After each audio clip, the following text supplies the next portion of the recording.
If Love and Gogi is wrong, I don't want to be right. What would Socrates say to that? It tickles my fancy. Oh, Okay. Goosies. I don't have hair. Oof. You got Marcos. That's not. Wait. Yeah. That's true. You do got me.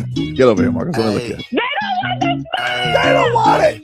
Tobin and Leroy, ready to deploy. Had to hit it with a little journalism, but that was a decoy. Better have about me, boy. Okay, Leroy and Tobin, hold to the show, man.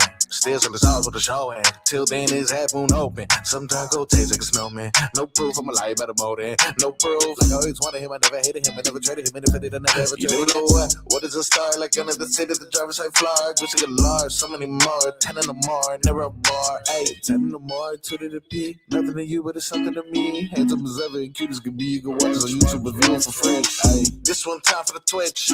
This one time for the text. This one time for the phone line. Whole time, what they gonna do next? You know, I just wish you guys would stop the quibbling. Still no Giannis trade, huh? Man, I really would have thought that once this was over, we were Following the. Oh, I can't help it. I mean, I get it. I mean, it's all my algorithm. Like when I go to TikTok, You have. I have an algorithm, and so like when I am on TikTok, all my algorithm is basically. These are the three things that have taken over TikTok for me. You know, it used to be ducks eating peas, and it used to be hydraulic press, and it used to be what was the other thing that I had all the time? Oh, it was like glass bottles breaking. Like I just like the ASMR of it. But these days on my algorithm, I have, well, part of it's been messed up by Tommy because he likes, his favorite thing is funny pet videos. Yeah. But Yeah. humans dubbing over the pet's voice. It's kind of like the old Bob Saget bit on America's Funniest Home Videos. He likes when people do that, when they do the voice for the animals. So I have a lot of that. They do the play-by-play for them. Right. That's me too. So I do that. And then I have rusty weapon restoring. So like a knife is rusty and a guy restores it to look like a brand new knife. I love that. And then secret forts. I love people who are going in the woods and they make a secret bunker. Or even at their house. When they just go in the backyard and dig a hole. Love it. Love it. Right. Love it. It just nonstop. Because I think every grown ass man likes to think, what if I had a fort? Can't do it down here. Can't do it down here. No, these are always like, that's another thing I think north. I like. It's like, this is an up north thing, you know, because I see like people, there's some people that maybe it looks like Arizona, but I never see anybody in South Florida do it. You couldn't do it. I don't know if you can do it in Arizona. Yeah. It just looks like Arizona. Right. I don't know where it is. It just kind of looks like one of those Pleasantville communities, but it looks like a warm climate. Probably normally in a place where you probably don't even need a bunker. Yeah.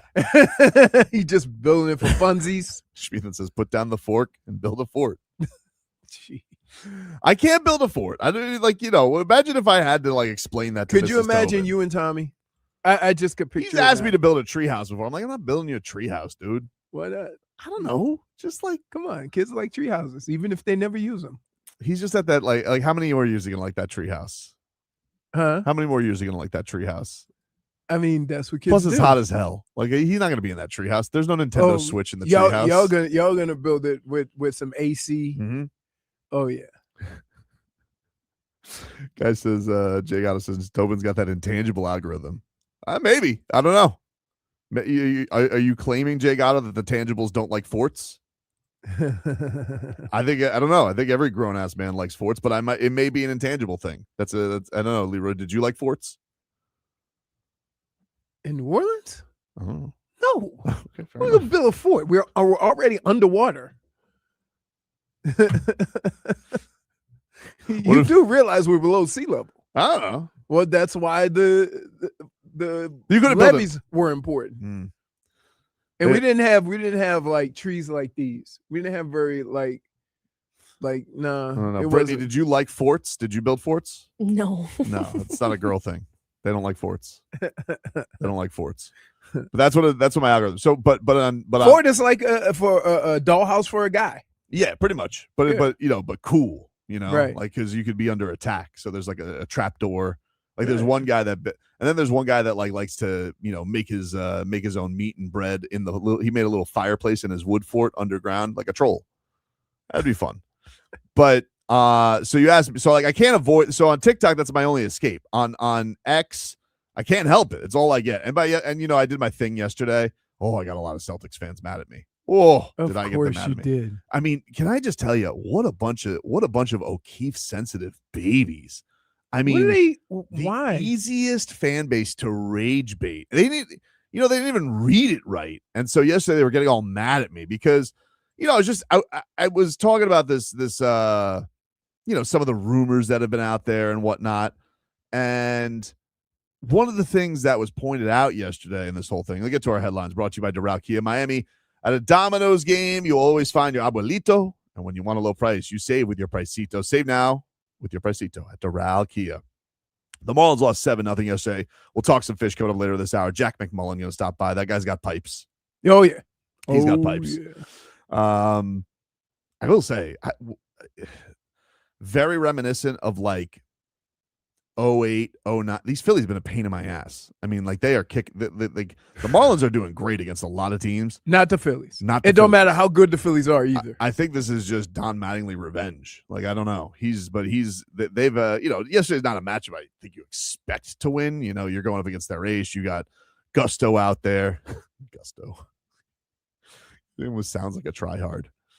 But so they didn't have it yesterday. They had a couple of opportunities. Like they had a chance in the sixth. They had 2 on and had a chance to cut it to 2. Weren't able to do it. Kyle Stowers wasn't there for him. So either way, they'll try and bounce back today at 6:40. But yeah, I saw this thing yesterday about, the Celtics have to be very careful with Jaylen Brown because they don't want it out there that they're trying to trade him. And I'm like, I don't know, man. He kind of seems like he would be pretty thrilled. He kind of looks like he's ready for a fresh start. So it almost like leads me to believe and I'm going back and forth with this. I'm a glass case of emotion, but it almost leads me to believe there's more. This Celtics thing seems to be like bull bleep. But, I don't like the thing that's happening nationally now with the Heat's offer. Because, I'll give you Bill Simmons, for example. Bill Simmons was 2 weeks ago, he said this was an overpay for Giannis. And now he's making it seem like the Heat are sending a bag of bleep to the Bucks all of a sudden because now the Celtics are in the rumors. But that's why. So understand why. And so, I think that's hilarious because he's 2 weeks removed from saying the Heat were overpaying for Giannis. And the other thing is now people keep doing this thing with Tyler Herro and acting like Tyler Herro is the headliner of the deal. While he may be the most credentialed player in this deal, he is going there basically as the salary. That's what he's part of the deal for. He's not the headliner of the deal. The headliner of the deal is you're getting a bunch of young guys who have proven some pretty good things. And if you're the Bucks, who are not a good drafting team, by the way, I would think that you'd look at the Heat, who have been a very good drafting team, and be like, we should probably take their guys. And I think that's the weird thing is people are looking at this like, oh, look at the Heat. They're just trying to stick someone with Tyler Herro again. Because I saw somebody yesterday was talking about, oh, this is just the Dame deal all over again. And, well, some of the names are similar, like Jaime Jaquez and Tyler Herro. It's not the same because, one, Tyler Herro is going into an expiring contract. And, by the way, has been an all-star since that deal. Jaime Jaquez Jr. didn't play an NBA game the last time he was in the rumors. And he was arguably the 6th man of the year this year. Right. Khalil Ware was top 10 in rebounding and shoots the lights out. He's 7'1". They don't grow those on trees. And I just think that this is crazy. So these guys, and by the way, wasn't in the NBA when the Dame deal happened. Neither was Pelle Larsson. Neither was Kasper Jakachonis. Right. And also you're getting 3 picks, which they were, which I don't believe was the offer for Dame. But if it was, then it's a match. And you're getting the 13th pick this year, which is in a deep draft thought of as a very, very valuable asset. But I'm not here to tell you the Heat are going to get Giannis or not get Giannis, but I don't Don't tell me the deal is garbage. I think the remodeling of the deal of, the deal stinks. Okay, that's a cute thing. Now all of a sudden we're doing very clearly the deal didn't happen at the deadline because they figured, you know what? At the very worst, we're going to squeeze the Heat for another pick, which they probably will. Here's the deal. And I've heard that if Boston trades Jaylen Brown, there's going to be another team involved because Milwaukee has no need for a superstar that would equal Giannis. basically they want to go young. They want youth. They think. want draft picks. They want stuff like that. That's how you restart getting rid of your superstar. Mm-hmm. So the Jaylen Brown thing to Milwaukee doesn't make a whole lot of sense. What they've been talking about is Atlanta, somebody else getting involved. Right. And the thing of that is that the Milwaukee has picks out there that they've traded away that they're hoping to get control of so they can get their own stuff and have more control of their future, which of course a GM would want. But I just think it's not like the Heat are sitting here. This doesn't feel almost like the Damian Lillard where I think the Heat got arrogant and were like, hey, you take this and shut the hell up. We know Damian Lillard wants to be here. I do think the Heat are putting what they can put out there, but I don't like the idea that people are starting to be like, oh, here we go with the Tyler Herro offer again. It's like, no, Tyler Herro is being used as the salary in this deal. Right. He's on an expiring contract. People, this is another one. Expiring contracts, by the way, for people that don't realize, expiring contracts are big in situations like this because it provides cap space in the year that you know you're not going to be good. Right. So when the year is up, you have draft picks, you have young talent, and then you have money. Right. So, for example, I see this thing where they're like, well, they don't want to pay Tyler Herro an extension. It's like, well, who's making them? Is there a gun to their head? Right. Like, trade for Tyler Herro. He probably puts up a boatload of numbers by the All-Star break. You probably could flip him for a first-round pick. You know, like, I don't know. I just think that I'm not here to tell you the Heat are going to get Giannis or not get Giannis or whatever. You guys know, like, my confidence is very low just because I've just been beaten into submission. But I also don't like the thing that's happened over the last tell the truth 72 hours where it's like, oh, that Heat offer again. It's like, no, dude. 6th man of the year, Jaime Jaquez Jr., arguably 7'1" Kryptonian, shoots the lights out. Everybody wants one of those guys to match up with Wembanyama, you know, and 2 rotational players on top of 3 first-round picks. One of them going to be in a very deep draft in the lottery. Like, come on, dude. Like, if the Bucks can get Jaylen Brown and flip him for 5 first-round picks, which they won't, but if they could, fine. Fair play to the Celtics. Right, but here's the other thing that, like, all you got to do when you're doing these trades is make the team trading a superstar feel the way everybody's telling you. Mm-hmm. Like, we live in a world now where facts be damn in all walks of life, in everything. So all you have to do is give them. It's the same thing with Dame, right? Once Portland felt like, oh, the Heat backed you up into a corner, then you immediately said, no, they didn't. See, we traded them to. They just do.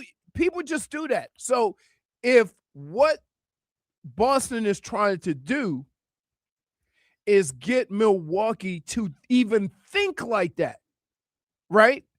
Then they have a chance of getting Milwaukee to sign a worse deal. Yeah, and I think it's crazy. Like, even if I were to look back at the Dame deal, like, okay, Jaime was a guy who had a good rookie year. Jovic, obviously, that would have probably been a disaster for him because he hasn't really panned out. Right. So, but Khalil Ware is a better player than Nikola Jovic, and so that's you're getting a better player already. In that regard, Jaime Jaquez is better than he was then, and you're probably going to get one, if not both, of Yakachonis and Pelle Larsson. So I don't know. I just think, again, I'm not here to tell you the Heat are going to get Giannis Antetokounmpo, but I do think there's a lot of bull bleep and massaging of the truth on something that was not the way that it was presented a few days ago. Of course it is. Now, that being said, hey, you're not off the hook. That doesn't mean you're off the hook. I don't know who I'm looking at, but that is the but again, how can I put this without? We have lost all sources of intelligence, right? Like, we used to be able to look at a situation and no matter what everybody say, we could come to a conclusion ourselves. And now it's more about the chatter and what it's going to look like than the actual facts surrounding it. And so by Boston, whoever's in Boston putting that out there, talking about how great Jaylen Brown is and blah, blah, blah, blah, blah. Yeah, if you could get Jaylen Brown, it would be a great deal. However, that's not where they are. If they're going to trade for Jaylen Brown, they might as well keep Giannis. Schmielan says it's not a trade for Herro for Giannis. It's Giannis for where Jaime and picks. Herro's the filler. Exactly. No, but exactly. But and that's not how it's being portrayed. Here, I'll give you the Windhorst line today. This is what it says. The Bucks don't seem in love with the Heat's offer. Continue to discuss trade packages with other teams. That said, Miami's been able to improve the offer from what they have at the deadline. It says hat in line by the 13th pick in next year's draft. Various rotation players, namely Wisconsin native Tyler Herro and prospects. Why are you calling Tyler Herro a rotation player? No, but it's just like you're sitting here being like, that's the only name you can put in there. Like I don't know.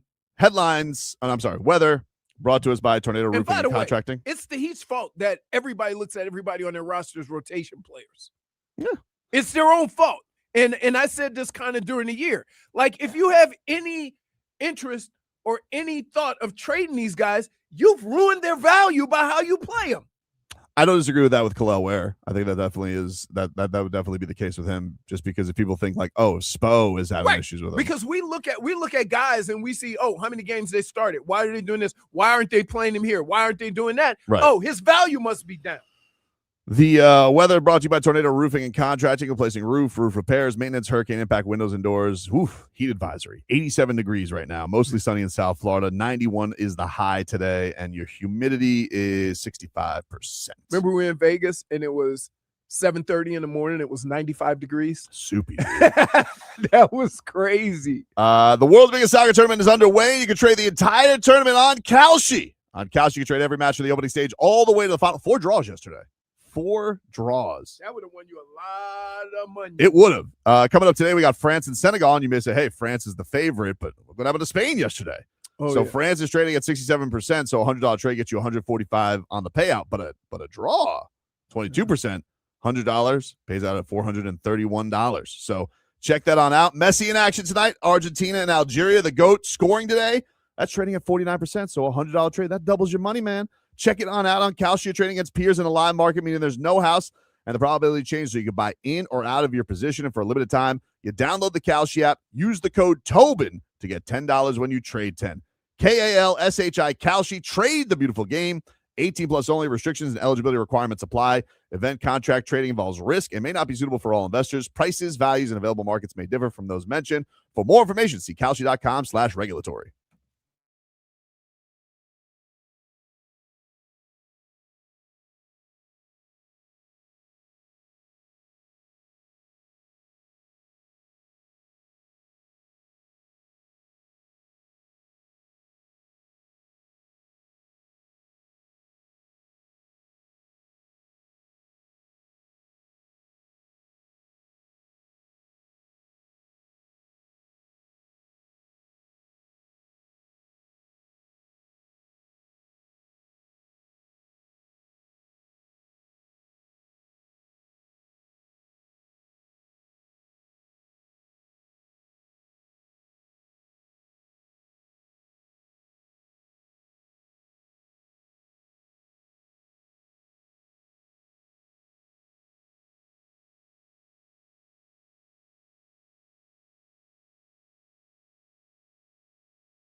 All right, welcome back, everybody. It is Tobin and Leroy here with you. Hey, coming up on Thursday, I'll be at another Michelob Ultra watch party watching Canada and Qatar, Leroy, at Regatta Grove in Miami. That'll be Thursday. I'll be there from 5 to 7 p.m., and we'll have prizes to give away. We'll have QAM out there with the promotions table. We'll be raffling off some soccer fan prizes. We'll be giving away some QAM swag. We really stepped our swag game up, so we'll have that to give away for free. And then Michelob Ultra will be out there giving you a chance to win tickets to an upcoming World Soccer match right down here in South Florida. I believe these are tickets for the round of 32. Had a fun time with that contest last time around. So we'll see you all Thursday afternoon, 5 to 7 p.m. with a Michelob Ultra watch party, and I'll see you there at Regatta Grove down there in Miami, right where I used to call some dirty boxing matches. Our first few events there at the hangar. Right next to it is Regatta Grove. So got that going on. The Marlins will be back in action coming up tonight at 6:40 against the Phillies. They lost yesterday 7-0. We'll talk to Jack McMullen coming on up here in just a bit and see what's what with that whole thing. As soccer is getting going. Have you watched any World Cup or have you been out? I watched the Fighting Solanos last night. Oh yeah, they squeaky cheeks. Like it's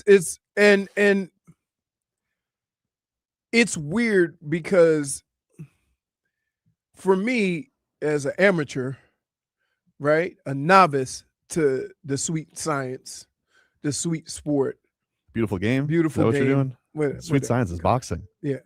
All right. The beautiful game. It's sometimes hard to say, hey, this team is 3 goals better than this team, or like it's hard to tell. So when I'm watching the game, I'm like, there's one team who's, if you were to place a wager on them, they were, big favorites. I can see big favorites in any other sport. Right. Like you can just, it's noticeable. I don't see it in soccer. Yeah, the most shocking thing yesterday that was going on during our show was Cape Verde or Capo Verde, however they want their name to be pronounced, drawing Spain to a 0-0 draw. Right. Spain was the favorite. But everything else was even Steven yesterday. Iran and New Zealand 2 apiece. Tonight, exciting for the Pinks. Oh. Messi in action. Argentina and Algeria at 9:00. So we got that coming your way. That's going to be. And Mahomes going to be there. Yeah, it's in Kansas City. Think you see Mahomes in the stands? Probably. I also, and because I'm an idiot, I also watch these games and think of the countries and go, no way they could have a good soccer team. Oh yeah, of course. And I'm always wrong. No. Like I'm always wrong because I mean the Netherlands, they have a decent. Iraq. The Netherlands have a decent soccer team. You have Iraq. The Netherlands are like. Yes. Prestigious in FIFA World Cup. But that's what I'm saying. Like they're tiny. The country's not very big. Iraq. But I know that. And Norway today. Argentina and Algeria, and then France and Senegal. So and think about this. Italy's won a World Cup. They didn't even qualify. I know. Down times. Right. Down times. We'll take a break. We'll get into a little bit of the national pastime, baseball. Marlins are rolling up until yesterday. Those damn Phillies. We'll talk to the voice of your Miami Marlins, Jack McMullen, next.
No ear flaps. He was the last guy with that. When he was on the Marlins, he had Tim Raines would rock the no ear flaps. I thought it was so cool. Was he an Orioles guy for a long time? It was.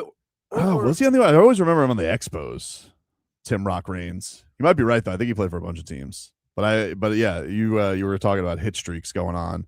Yeah. And I always just I remember Tim Raines in that last game when they were trying to get him to 36 games in a row. Wasn't Tim Raines a base stealer too? Yeah. Yeah. Okay. He played for the Orioles for a year. Okay. It's hard for me because when I was younger, let's keep in mind, Leroy didn't have baseball. I got you. So I got you. Would you have the Zephyrs in New Orleans? Yeah, we had the Zephyrs. I remember a guy getting hit. I went to a baseball game. I remember Whitehead got hit in the face with a baseball. I think. Jeez, really? Back right up the middle. Boom. Dude, I remember that dead. when that happened to Stanton when he got hit in the face. Yeah. And then the dude hit. I think the guy was from down here. I think his name was Mike Fires. And then he hit another guy. Man, Tommy Hutton was furious. Let's go out to the Toyota of Hollywood guest line. Shop over 2,000 Toyotas on sale at one location. Toyota of Hollywood on 441 between Hollywood and Sheridan. ToyotaofHollywood.com. The voice of your Miami Marlins. Excellent job calling the games this year right here on WQAM. Jack McMullen joining us there on the program from Philly. What's going on, man? How are you? How we doing? Tim Raines, Montreal Expo and Chicago White Sox. He was a White Sox for 5 years there, too. Yeah. Well done. Yes. That's it. Keep in mind, baseball for me as a kid, and I grew up with Will Clark. So knew his family and played in same little league fields or whatever. But that was it. I mean, I had a couple of guys who went to my high school that I think one guy's a scout or he's in the front office, and that's Ronald Maroney. But other than that, baseball in New Orleans was not like big. Now, do I have this right? Did Will Clark and Palmeiro play together in college? Like, isn't that like the best college baseball tandem we've ever seen? Well, how about this one? I took my recruit trip to LSU. I was gonna play baseball also, and my guide was Albert Bell, but back then it was Joey Bell. Yeah. So yeah, they had a pretty good baseball team, but Will Clark was, I mean, we remember him at the park. We'd be playing at the park and his dad would be throwing bat in practice, and they did it forever. Awesome. Jack, is it a crime if Otto Lopez is not an all-star this year? Absolutely. I personally, listen, tons of bias baked into this take, but I think it's a crime if he's not starting at shortstop for the National League. But obviously, that's a fan vote, and we can continue to help out. Marlins.com/votes. There's your plug this morning. But no, I mean, I think it's criminal if he's not going to the All-Star game. You have to think he's a shoo-in to be a reserve, but I would love to see this guy start. Any way you look at this argument, he's the best shortstop in the National League right now that's fully healthy. I can hear the argument for Elly De La Cruz in Cincinnati if De La Cruz was not dealing with a hamstring thing for the last month. He's missed a month. Otto's playing every day. It seems like he's got a multi-hit day every day. I was doing this yesterday. I mean, this guy's played like 72 games, I think 30 multi-hit days and 14 with no hits. Like, he has more multi-hit days than 0 hit days. And he's playing good defense now. I know it was a little shaky in the first month of the year or so, but Otto Lopez, to me, is the most complete package at shortstop in the National League right now. The Marlins could have 2, maybe 3 All-Stars. Is that Max Myers? And... maybe Edwards. Maybe Edwards. What would you think? You think if like what's realistic as far as reps to have? Because they've been playing such great baseball. That's going to get you some good buzz going into all this. But realistically, what do you think? I mean, Otto's probably the most obvious. But if somebody was to join him, who do you think it would be, Jack? I think it'd be Meyer. Based on how Meyer is thrown the last bit, like it's 15 starts without a loss. He's the only qualified pitcher in baseball with a 0 in the loss column. So he's also thrown to a mid-2s ERA. I think the conservative guess is 2. My realistic guess is 3. You get one of Hicks or Edwards there. And then my bullish hope would be 4, where you get Otto, Meyer, Hicks, and Edwards all to Philadelphia. It's tough. And the Hicks one, he's top 5 in Major League Baseball in RBIs, but I mean, you've got a couple of guys like Baldwin is coming off the shelf right now, and Baldwin in Atlanta is going to be getting a fan vote, it seems like. And then Hunter Goodman in Colorado has 20 homers. So it just seems like that catcher situation could be kind of pushing Hicks out of that conversation, but Liam can get hot in a blink. And then Edwards, like it's really good. Second base in the National League right now. You got Terang, you got Lau in Pittsburgh. So there's some competition there, but you have to think Meyer and Lopez are headed to Philly. What do you make of this month so far? Because I think the thing I found impressive about it is these guys got a lot of adversity thrown in their face with the pitching injuries. And man, they really haven't batted out. That would have been an easy place for them to really fold up, and they haven't. So I guess what have you found to be the reason or just mindset of this team that when they faced losing Ayuri and they lost Jansen Junk and they're having to go with bullpen guys and Tyler Phillips is to step up, like to be at this spot, I think is pretty damn impressive right now.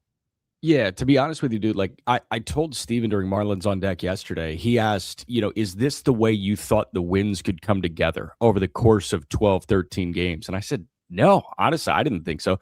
If you were to tell me that at the end of May, you were going to lose Yuri Perez and Junk, and you were going to be down to 2.5 starting pitchers like Tyler Phillips is still in his buildup, I would have said, okay, they're not going to have the best staff ERA in baseball over the course of 3 weeks in June, or 2 weeks, 2.5 weeks, whatever it has been. Allegedly, today's June 16th, so that's 2.5 weeks in this month so far. But that's a good tally on the calendar for me. Yeah, I mean, listen, they're the best pitching staff in baseball this month, and I was not expecting that when you're relying on Sandy and Meyer, and then I don't know, we'll see in the rotation. But Tyler Phillips has been awesome. I know Gusto had a rough one last night, but Gusto was really good against Arizona last week too. And then these bullpen days, man, they're working. The bullpen is becoming one of the more underrated bullpens in Major League Baseball. And I think Clayton McCullough deserves a heck ton of credit for just putting the right guys on the mound at the right time. Like, it's always the right time for Michael Peterson when you see him come in. It seems like it's always the right time for Bender when he comes in. And then you're going to go Fairbanks in the 9th, and Fairbanks has looked better over his last couple of outings. So it's been fun to watch them pitch their way to this, because I thought if they were going to win 10-12 or 10-13, they were going to hit their way to that, but they're pitching their way to that. I got to tell you, I owe Clayton McCullough an apology, because I was getting irritated by how he was snatching pitchers in and out and changing pitchers, and like we would come in the next day and go, "What is he doing? He had 70 pitches." And we may have had some prop bets too that have but when you see it, like he's making, and I think this is part of when a manager has success, right? It seems like everything he does, it works. I think I sometimes get annoyed because, they always mention the word I hate. And I guess I'm old school, just watching a manager smoke a cigar and have a gut feeling. But analytics, right? Lefty, righty, this, that. If you're a good pitcher, does it matter? Like, let's go. Yeah. I will tell you, and I've long had this thought that umpires are a lot like offensive linemen, where the best umpires in baseball are the ones you never talk about, right? Like, you've got a great left guard. Like, the reason the left guard for, they call it, like, I'm thinking of Quentin Nelson right now. Like, there's a reason he got $60 million or $80 million, because nobody talks about him over the course of 60 minutes. And then you realize, oh, wait, he didn't allow a single pressure. Like, that's kind of how I feel about managers right now, where it's like the best ones are the ones you don't talk about. And it's funny because it fits with the captain goes down with his ship cliche, where it's like, when you're on this downswing, everybody wants to point a finger at somebody. And then when things are going well, it's like, oh, but look at all the players performing right now. It's like sometimes they're hitting the right buttons too, and it's fun. Right. It's cool because the Marlins are very new school, analytically driven. But there is also plenty of gut feel. I can attest to that firsthand. I know Clayton McCullough has this thought out internally, and he's making quick decisions in the midst of games. And I think that guy does a heck of a job, and really excited that he's kind of getting this hot run of form from the Fish right now. So I heard you guys talking about this a little bit on the broadcast yesterday with Tyler Phillips. So he is ditching the slapping, and he has a new method. Because we've been talking about this for a little bit since he's move to the starting lineup. Yeah, we were trying to figure out what is does he gonna do keep when he's doing going it? Is he so he's abandoning the slap? Yeah, it was a little bit of like trial and error for him, I guess, or just figuring out what works best for him, because he was slapping and coming out of the bullpen for his first start, and then he was slapping and coming out of the dugout, and they were like, hey, we'd prefer if you came out of the dugout, but you can't slap every inning. Like, that was kind of a Phillips prerogative. He was like, if I slap every inning, I'm going to be concussed by the end of this. So because like they're real slaps.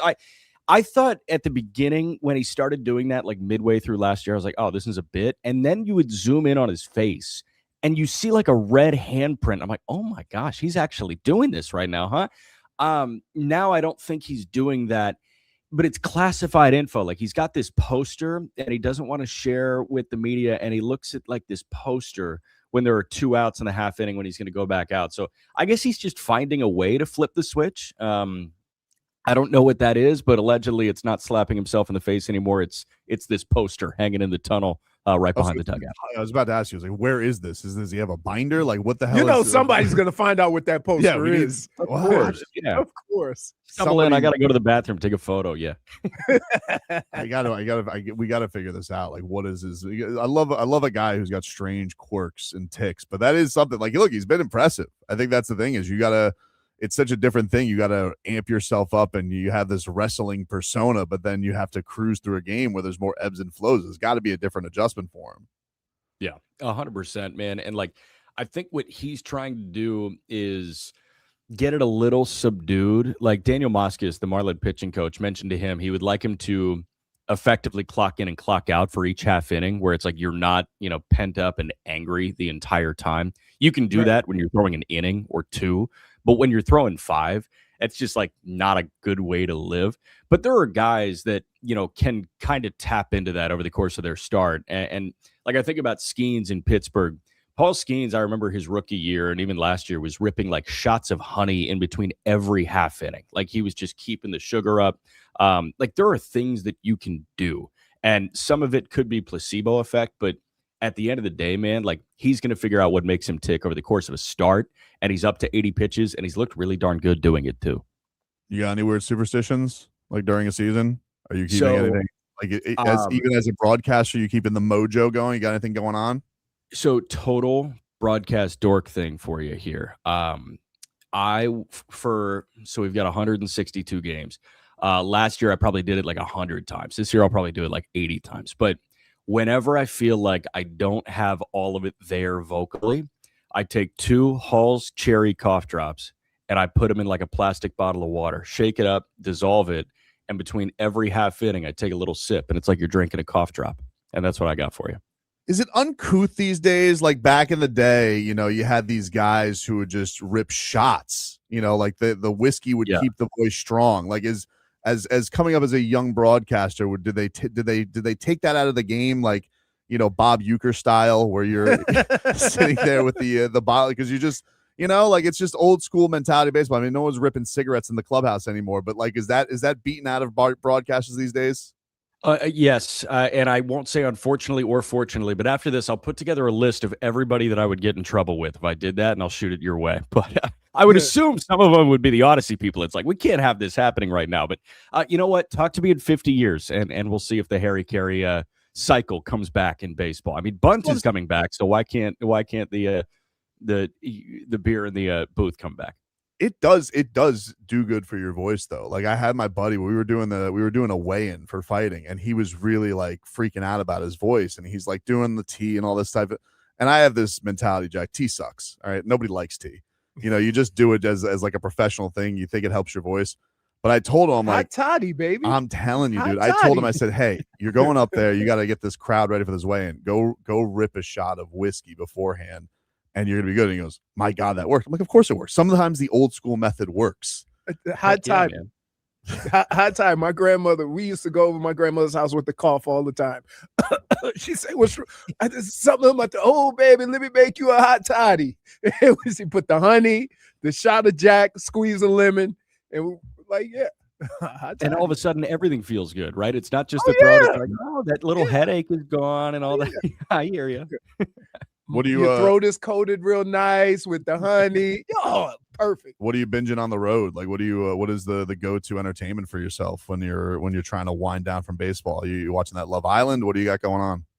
So my fiance lives in Pittsburgh. She's in a residency program. So it was nice when the team flew from Pittsburgh to Philly. I stayed back. I just spent that extra night there, and we watched Love Island. And I was just trying to get my feel for each of the characters. And I feel weird calling them characters because they're there for the right reasons and they're there for love. Until a hot new bombshell walked over the door. I don't know about Kenzie. They're really there for love. I don't think Kenzie's there for love. No, Kenzie doesn't seem like she's there for love. You know who really grinded my gears was Corbin. I can't figure out his vibe, man. Nobody can. He seems like AI. He doesn't seem like a real human. Yeah, you know? so my fiance called him Chat GP Corbin, and I was like, that's kind of fun. So no, it is. It's crazy. Is the players watching Love Island? Is this a buzz among some of them? Are they all trying to catch it on the road? I'll ask. I know a couple of them were watching Euphoria as that came to a close, and I was watching Euphoria. I grinded that, and it was like ripping the Band-Aid off. Seasons 1 and 2 I thought were really good, and then season 3 was like, this is awful, but I'm glad it's over in a minute. I didn't even watch the ending. Yeah, didn't even watch the ending. It just do it for the sake of doing it, but you're not going to enjoy it. Yeah. See, you guys watch fake stuff. I watched every season of Game of Thrones during the pandemic. Yeah, about a month. He's very excited to watch House of Dragon. House of Dragon starts Sunday. Okay. I've heard nothing but great things. I haven't tried it before. Yes. You watch Game of Thrones? No, I haven't tried it before, but again, I've heard awesome stuff. Jack, I swore that I would not watch a show that didn't have electricity. I'm serious. This wasn't a bit. What a weird like box the show has to check. This was not a bit. I was serious. So they go, hey, we're at home. We're doing the show from home, and you got all day. You can't go anywhere because of COVID. So I said, let me kick the tires on it. Right? Yeah. I got hooked. So I watched that. I watched I'm hooked. Good for you. My COVID was Tiger King, Joe Exotic, just like everybody else. We did that. Yeah, we did that. We did that. Yeah. Yeah. I mean, the mauling of the employee to I'm never going to financially recover from this. That's one of the best moments in history. What do you think? They go into this cage with these tigers and nice kitty. Right. What do you think's gonna happen? Insurance is gonna suck.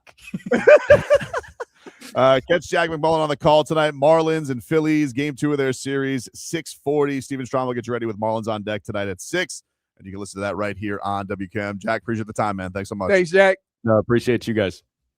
All right, we'll take a break. More to come here on the show. Back after this.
and Leroy here with you on FM 104.3 WQAM.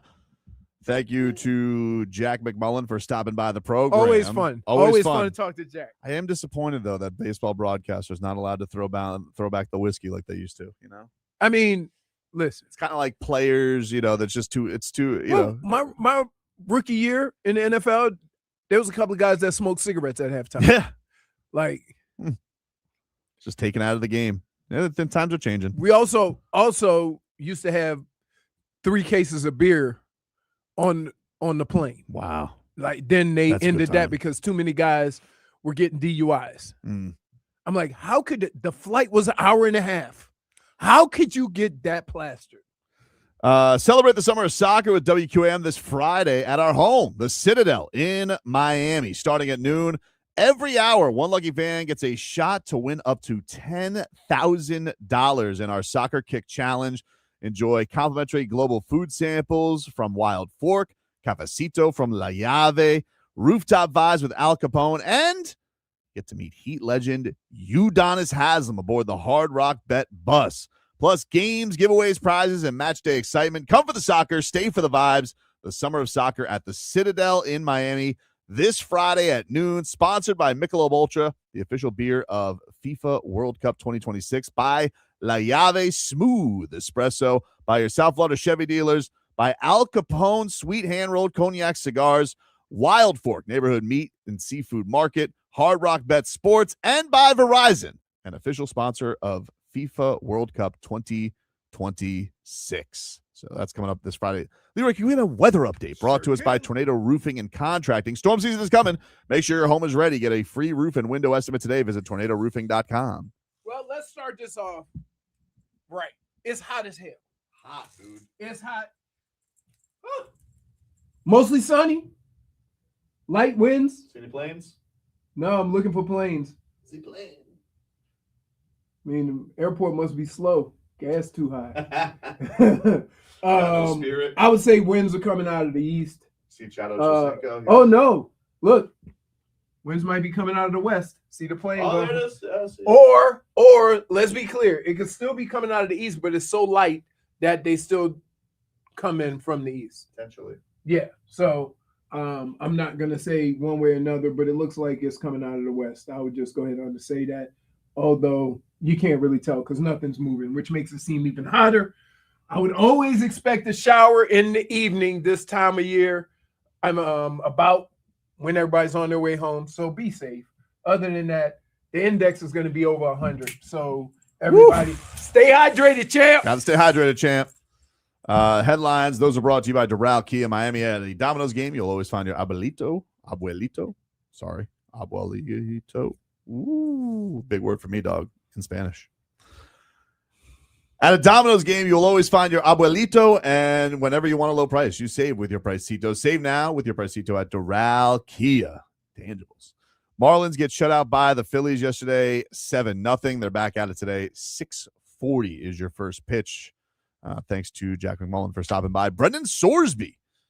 He is not going to play for Texas Tech this year. That did not finish off well. He said that they are mutually parting ways, Leroy. Just like they thought they could win the case, they're looking at where it is, and they're determining the best thing we could do is move on for this reason. And I'll use another example in the NFL. Deshaun Watson. If you need a quarterback and there's a great one available, do you have a quarterback if he has to sit half the season? What's the point? So as good as he could be. So you're saying like if he had to keep fighting it? If he was suspended for 2 games. No, not. But who's to say that suspension is not going to change? Right? And even with that, like if you're spending top dollar for a player in any sport because you need him, you need that position, and he has to sit any time out, what's the point? You could have a quarterback that's not as good, but because he's playing every week, you're better off. That's what plagued the Browns. What plagued the Browns is not discerning signing Deshaun Watson. The problem was he missed the first 10 weeks of the first season, and you got rid of your other quarterback. So you didn't have a quarterback. It's not worth it. So with all the stuff going on, with how it looks, with the fact he's going to be suspended, maybe they came to the conclusion that, like, yeah, are we going to really have a good season with this hanging over our heads, or with him not knowing when he's going to play, or all the things that go with the situation that he's in? Let's just move on. I'm curious to see who, if anybody takes a chance on him. I heard this morning on Joe say he's really, like, got some talent. No, yeah. I mean, like, listen, the Canes were looking after him. He was one of the guys before Mensah. He was massive dodge of a bullet for the Canes. Right. You know, but it was, the guy was definitely well sought after. Right. So I just think that it's interesting because usually once we hear the case is done, then you're just kind of moving on. But I do think, it's interesting, the scarlet letter thing with the gambling. I think that that's one of those things where can you really say that you're all the way back with it? Right. You know what I mean? I guess that's where everybody's wondering. It's like, well, if this guy if you really have a problem with something like this, how can you be sure that this is going to be okay by the time you get to it, or you won't get? Could you truly trust that he's not going to get caught up in it again? That's kind of the issue with it, right? Like it's one of these things where people are worried about that as well. I just it becomes too much of a headache, right? And I think that's the problem here. Now, I will say this. We all know in sports, right, that talent is king, right? You'll take risk with talent that you wouldn't take. Well, you take more risk with talent than you would with any other type of thing. He's very talented. I'm curious to see, and I would say this. Dolphins.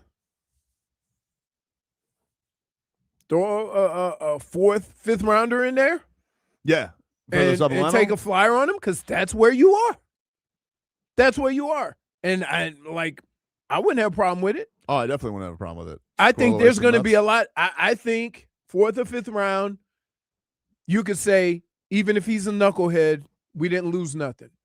When you start getting in the third and second round, being in a position that the Dolphins are in, it becomes like, well, at some point he's going to have to contribute in a way, and we don't know if he's got rid of his demons yet, right? It's a sickness. Some people recover from it. Some people don't. So what is your risk?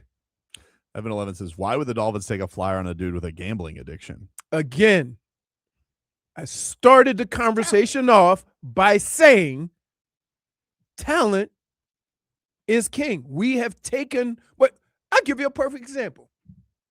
You and me have this argument every day. John Morant.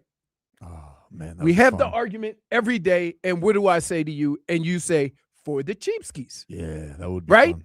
But is that not the same conversation? I mean, John Morant's, proven it at the highest level. Okay. You don't quite know. But the talent in Sorsby is nobody's denying the talent. Yeah, nobody's denying the talent. Nobody's denying the talent. But what's more of a risk?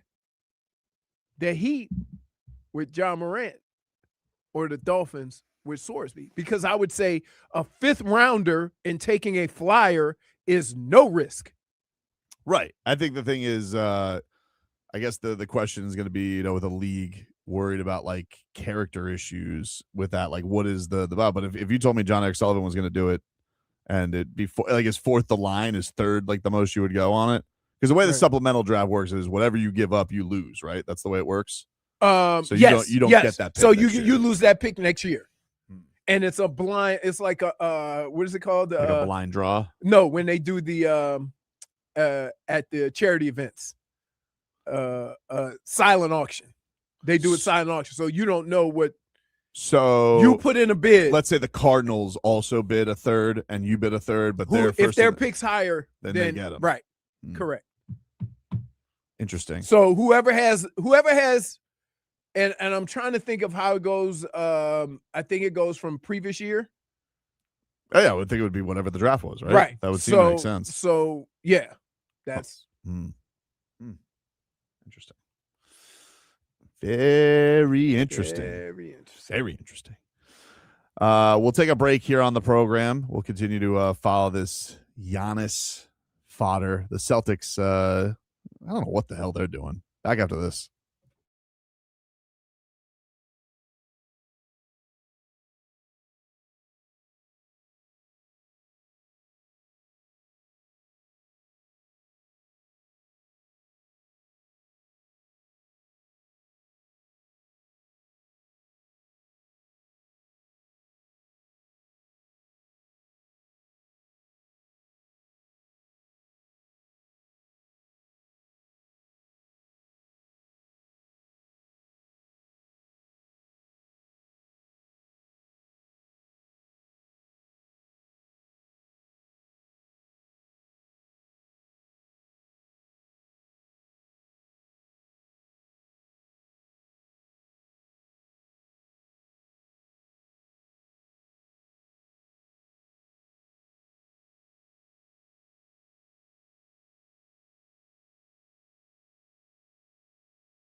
Jack McMullen was spot on, or his fiance was spot on about that Corbin, though. That dude has no personality.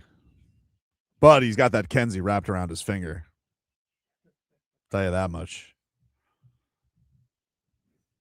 Who's the Southern guy from Carolina, Brittney? Have you been watching? What's that guy's name? Caleb. Oh, yeah, Caleb. What a stooge. That guy's got nothing.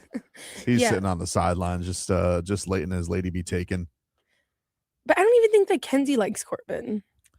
Like that. I think they're very lust forward. Well, she made a revelation in this last episode. I don't know how caught up you are, which would explain why she's so pent up. So I don't know, but she is. They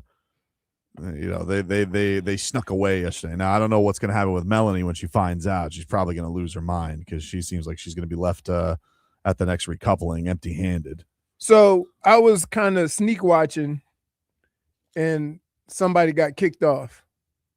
So I don't know what episode they're on. Oh, Beatrice she got voted off. She just got left with nobody. No, they got left with nobody. That's how they do it. They don't naturally vote off. Everybody picks somebody, and there's one person. They can drop somebody from the island. They've done that before. There was a great point my wife made yesterday as a Love Island expert. She was like, because we had our first hideaway yesterday, which is basically when they go bump uglies in a fancy room. Mm-hmm. No dates. There's been zero dates. There's been no dates. And I was like, that's a great point. Typically, you go before you go to the bump and ugly room. Yeah, you go on a date. You go on a real fancy ass date, and that's usually where people get wooed. They haven't done any of that. These cheap bastards this year. I was like, that's a great point. That's probably part and of usually the hideaway isn't this early. Yeah, it never happens before Casa. I feel like this has been a very mid-season. I was trying. It hasn't been great. I was trying to explain. I was like, like you guys don't know. I mean, this compared to season 6. Season 6 was the Heat going to the finals. This is getting swept by the Cavaliers in the first round. Like that's what this season has been. It's just not been very entertaining. It's just not been very entertaining. There's just not to it. No, there's nothing to it. None of them, like, the only person I really like is Anaya. Other than that, and even then, like, she's been a little bit. I don't know how far along you are, but Anaya even lost me a little bit this past episode. That's what I've been hearing. I'm not caught up on the last episode, but I've seen a lot of stuff on social media. And from what I can tell, I can see that people are very annoyed by her at the moment. Yeah, I just don't think there's many people to root for on this show. No, there really isn't. There's no likable story. Like they're trying to make it seem like Kada and Zach I find unbelievably umptious. Him. I can't stand him. Yeah, they're the worst couple on the show. And they sent them to the hideaway. I was like, who cares? And I don't know. I also think there's a little bit of like they're very boring, but then like with their words, they have no subtlety to them, Leroy. No subtlety. They're just like, yeah, got that bleep. And the guy goes like, where'd you do it? I'm like, what? What do you mean? Like, it was the first time. What do you think they're doing Kama Sutra like in the first run, dude? Especially with no dates. Yeah. What are you talking about here? What's wrong with you kids? Romance. How about that? No. It's called Love Island. There's no dates. We used to be a proper island. It's not a proper island anymore. Yeah, it's like horny viral moment island is what it's really become. Is. And nobody's got even the personality to do that. Anyway, I got something that'll make Leroy's head explode. What? This is a report yesterday on the Mark Stein line. This is from Jake Fisher. And he said, we'll begin with a rather significant development in the nation's capital. I've been told by various sources that in addition to the LA Clippers' Kawhi Leonard and Memphis's John Morant, I do like that, Wizards point guard Trae Young has emerged as another, quote, big fish backup option for the Miami Heat in an event that Boston is outbid for Giannis Antetokounmpo. No. Absolutely not. No. I don't buy that at all. First of all,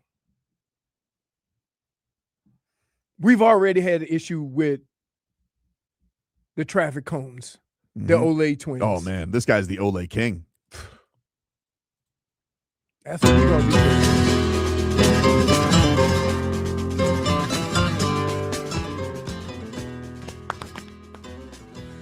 Olay. Trae. If like all I need is a point guard who's going to have an ass in his face the whole game. just getting back down. Like, come on. You see the point guards in the East. Who's Trae going to guard? And guess what? Here's the other problem. He may be able to score 30, but when your team needs you to score 30, you can't go out there and have a dud. We can't put ourselves in that situation where, like, we did it for the last 2 years. Well, when Tyler comes back, I got a hard time believing the Heat. The Heat would go after somebody like Trae Young. I just got to. You think? They got too many. You were asking last year. Yeah, I was intrigued. There's things that intrigue me about it, but he's up for a contract, you know. And then, like, you saw Atlanta, how much better they were without him this year. You've heard for a year the rumors like, oh, people really don't like playing with him. He's not a fun player to play with. Even with him getting a lot of assists, it's a lot of stat hunting. And then you saw how Atlanta took off after they traded him. I just think about how Spo doesn't like trickery, and I think about how much he is annihilated him in the playoffs and done a good job. I don't know. I got a hard time believing that's where they're gonna go. You know, I don't buy it. I don't buy it. You know, no disrespect to Jake Fisher. I'm sure he's got well-placed sources with the Wizards or whatever that are saying, yeah, it could be out there. I don't buy that one. The John Morant one intrigues me, obviously. What? Kawhi's another one I don't buy either. What? I don't buy Kawhi Leonard. I think Kawhi Leonard's staying out in the West. I don't think Kawhi Leonard's coming over here. Kawhi Leonard's won his championships. He very clearly wants to live out West. Did he have 2 championships? Yeah, 2 championships. One with San Antonio, 2 championships, 2 finals MVPs. Yeah. I don't know. I don't buy it. I don't buy Kawhi Leonard's gonna leave LA. I would much more believe he goes to the Warriors, you know, like, you know, the Warriors trade Jimmy's contract for him and he goes to play with Steph, or he goes to the Lakers. I just got a hard time believing Kawhi Leonard's gonna go across the country when big reason like he left Toronto. He's like, he wanted to be in LA. Right. It was a huge talking point back then. He wants to go back home. He wants to go home. And I got a hard time believing he's going to leave home. He's going to leave and go. Now, he might leave the Clippers because I don't know where this aspiration scandal goes. Go to LA. But yeah, I could see it. Even if he was go to the Sun, like the Suns. Like, I don't know. I got a hard time believing he's going to up and go to the other side of the country to come to the Miami Heat. Unless he is, you know, he's got some revitalization and like wants to re-energize his stock with like Team USA and he wants to play under Spo. I don't see it. I don't get it. It doesn't seem to line up with the point in his career that he's at. I think it's like, all right, I got a couple more years in me. You know, I'm going to go ahead on and get one more contract. I don't think anybody knows what he's thinking either, too. There's too much Kawhi smoke for me to be like, nobody knows what Kawhi is thinking. Nobody knows what he's thinking. Right? He barely talks. Yeah, I don't know. And now all of a sudden we're going to say, oh, Kawhi could be a consideration for my really. Yeah, I don't know. I've heard all that Kawhi stuff that's been out there. Bill Simmons said another thing yesterday, which kind of also makes me feel like he's throwing darts more at this stuff. The more that he yaps about it, he's been flapping his gums a little bit too much about it. Because he's like, yeah, you know, Kawhi can be rerouted to the Heat as like a third team in the Giannis, Jaylen Brown thing. And I'm like, what? And so like Jaylen Brown would end up with the LA Clippers. And I'm just like, I don't know, dude. You seem like you're kind of throwing whoppers at this one. I don't get it. I don't believe the Kawhi Leonard stuff. First of all, I don't think Kawhi Leonard's going to leave the Clippers unless they dissolve his contract. Unless that happens. So like if you have an investigation hanging over a guy, you know, I know the NBA doesn't really, you know, like to disclose all the details of their investigation, Adam. But I don't know. Like, wouldn't you deduce that this whole thing would need a conclusion before if you could trade him or not? I don't even know what it has to do with his ability to play. It doesn't have anything to do with his ability to play, but you know, or if you circumvent the salary cap, the idea would be he would have to have his contract voided, and then he would be a free agent instead of being able to trade him. I think it would have more to do with the team and the cap. See, here's what's crazy. When you look at the Heat situation and them nullifying the Terry Rozier contract, or he has to give that money back, do the Heat get that under the cap? No. Right? So if we go out west, how like Well, the idea would be okay. If you nullify the contract, do they get the money under the cap? I don't know. I don't know. You see what I'm I don't know saying? what their punishment would be, but I don't think that basically they would just lose Kawhi Leonard for nothing. I would assume that's what's probably the punishment is you probably like they would get fined. But what about the cap? Like they could like they say we were going to sign him anyway. Let's get cap room. Well, yeah, it might be a blessing in disguise. It might be, but there's it depends on just because you lose it doesn't mean that they're all the way cap. I don't know. I'd have to look at what their cap. You see what I'm saying? Because that would seem like but sometimes a you lose, blessing and not a penalty. Sure, but also like it depends. Like again, I'd have to look at their cap. But like let's say for example, I did that with the OKC Thunder, right? And let's say that they tampered with Jalen Williams. Just because I lost his cap number, right, doesn't mean that all of a sudden I could just go sign a $40 million player because they used bird rights to sign him. Right. So you don't just get that like, oh, this big. The penalty should be maybe they do, but I couldn't say without looking at their cap. The penalty should be because you tried to usurp the salary cap and tried some shenanigans that not only do you lose the player, but that money that you were going to pay him counts against your cap. RVA Richard says the Rozier money becomes Christmas money, not usable for the cap. They could spend on anything else. Yeah, I mean, like, look, it doesn't matter. Like the damage is already done. I mean, I'm glad Mickey Harrison's a gazillionaire, so he gets his $26 million back. Good for him. Right. But basketball wise, it's really of no use to the Heat. They got completely screwed in this, and that's that. There's no other way to put it. So it's very, very annoying. But I've made my points on it plenty. Guys. I don't want to bore Brittney with it again because she thinks I already have a mental issue against Adam Silver. Just me specifically, or I the could masses? See the look. I could see the look when I brought it up. I could see the look. She's like, "Oh, here he goes." Here he goes. I think it's just time to let it go. I think we've entered a new time of the offseason and pandering for Giannis, and I think it's time to put the Terry Rozier stuff to rest. I would like to let some stuff go if I didn't feel so screwed. Which does it make you feel better when you talk about it? It does make me feel better, actually. To be honest with you, it really does make me feel better because I don't know. I don't think makes me enough. Feel worse. You talking about Trae? Yeah, I just wanted to bring it up. It's a thing that's out there. I know you don't want Trae Young. Who wants Trae Young? Who wants Trae Young?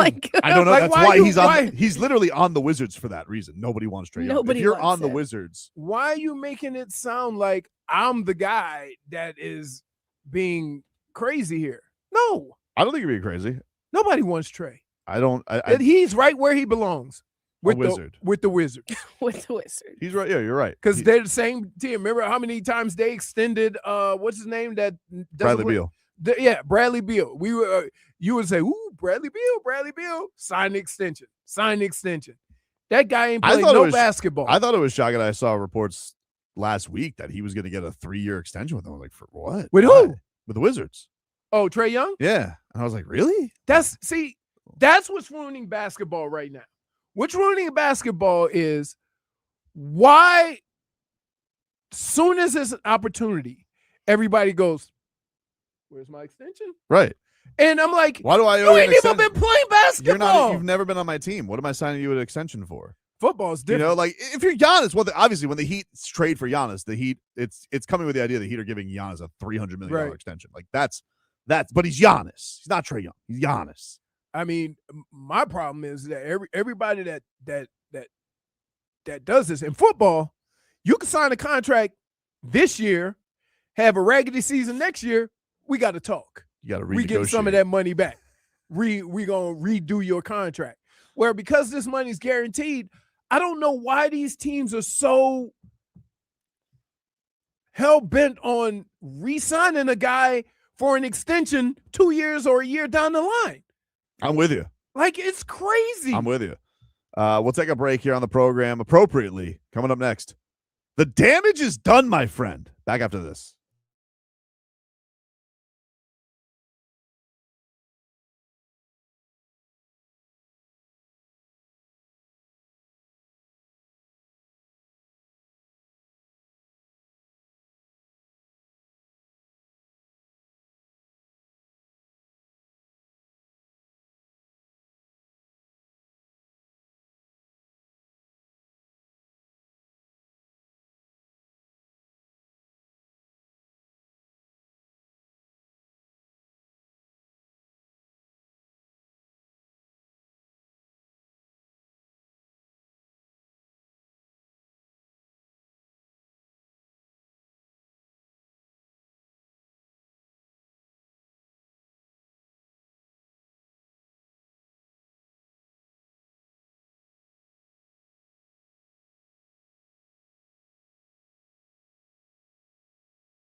All right, welcome back, everybody. It is Tobin and Leroy here with you on FM 104.3 WQAM. Hey, Adam Levine, keep your shirt on, buddy.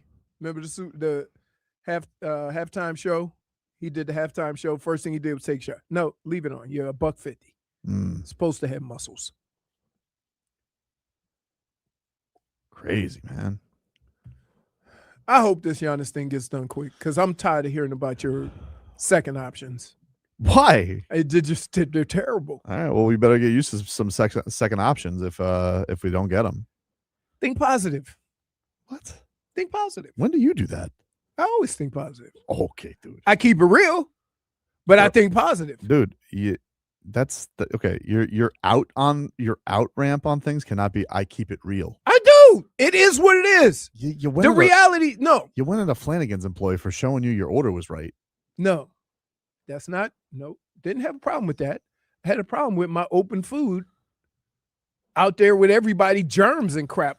You think that whenever I bring up stuff, you have the positive spin on things? That's I have the the way, real spin. That's the nobody wants John Morant. That's not true. I meant nobody wants Trae Young. I don't want Trae Young. John Morant, I could do without also, simply because you mysteriously think, oh, if he comes down here, everything's going to be fixed. I didn't say that. Where'd you say? I never said that. Where'd you say? See, this is the thing. You're No. You're say a what massager of words. Say what you said. I didn't say that was going to fix everything. What did you say?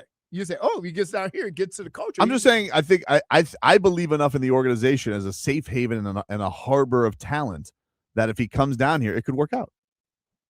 Mm-hmm. Yeah. Okay. Yeah. Being in a town that has nothing didn't do it. Now you That's gonna worse. bring him to a town with everything? I'll explain this to you because I'm glad you mentioned that because you were a professional athlete, so maybe it was a little overwhelming for you being a star at Michigan. Maybe you didn't get into that much trouble. You had to be focused.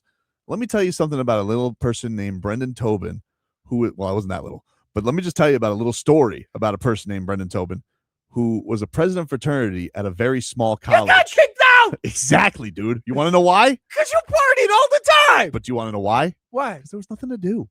Really? In Miami? Essentially, Barry University is the Memphis Grizzlies of colleges. No, it's not. It is. No, it's not. It is. You don't know. No, it's not. You don't know. Dude. You don't know what life is like. Dude. You don't know what life is like there. No.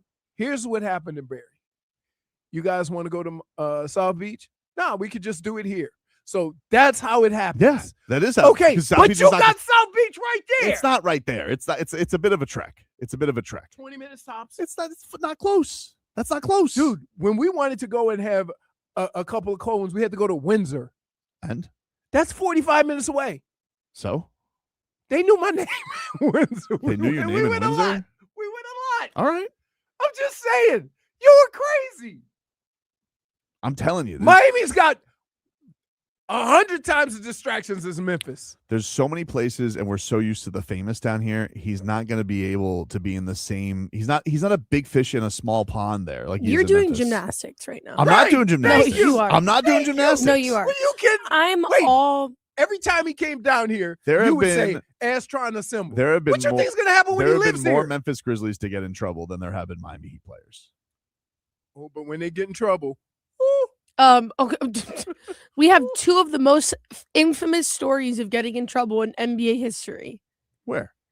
Deion Waiters taking a weed gummy on a plane. Big deal. That wasn't Terry in Miami. Rozier being investigated by the FBI and arrested. That didn't happen here. It didn't happen here. So -1 to both of them because one happened in the air and the other happened in Charlotte. What happened in the air? But wait, it was amongst the culture. It was amongst the culture. He wasn't amongst the culture. He was mother bleeping Eric Spoelstra on Instagram at the time. He was out. He was out of the rotation and pissed. Yeah, but he was on the team plane. Dude, come on. Does that not in the culture? He got slipped the gummy too. Somebody else gave it to him. Allegedly. Yeah. Stop. You're doing so much gymnastics. I'm telling you, dude. You're working on the bronze medal right now. Of what? Of gymnastics. It's ridiculous. Can we get to the damages done? Yeah.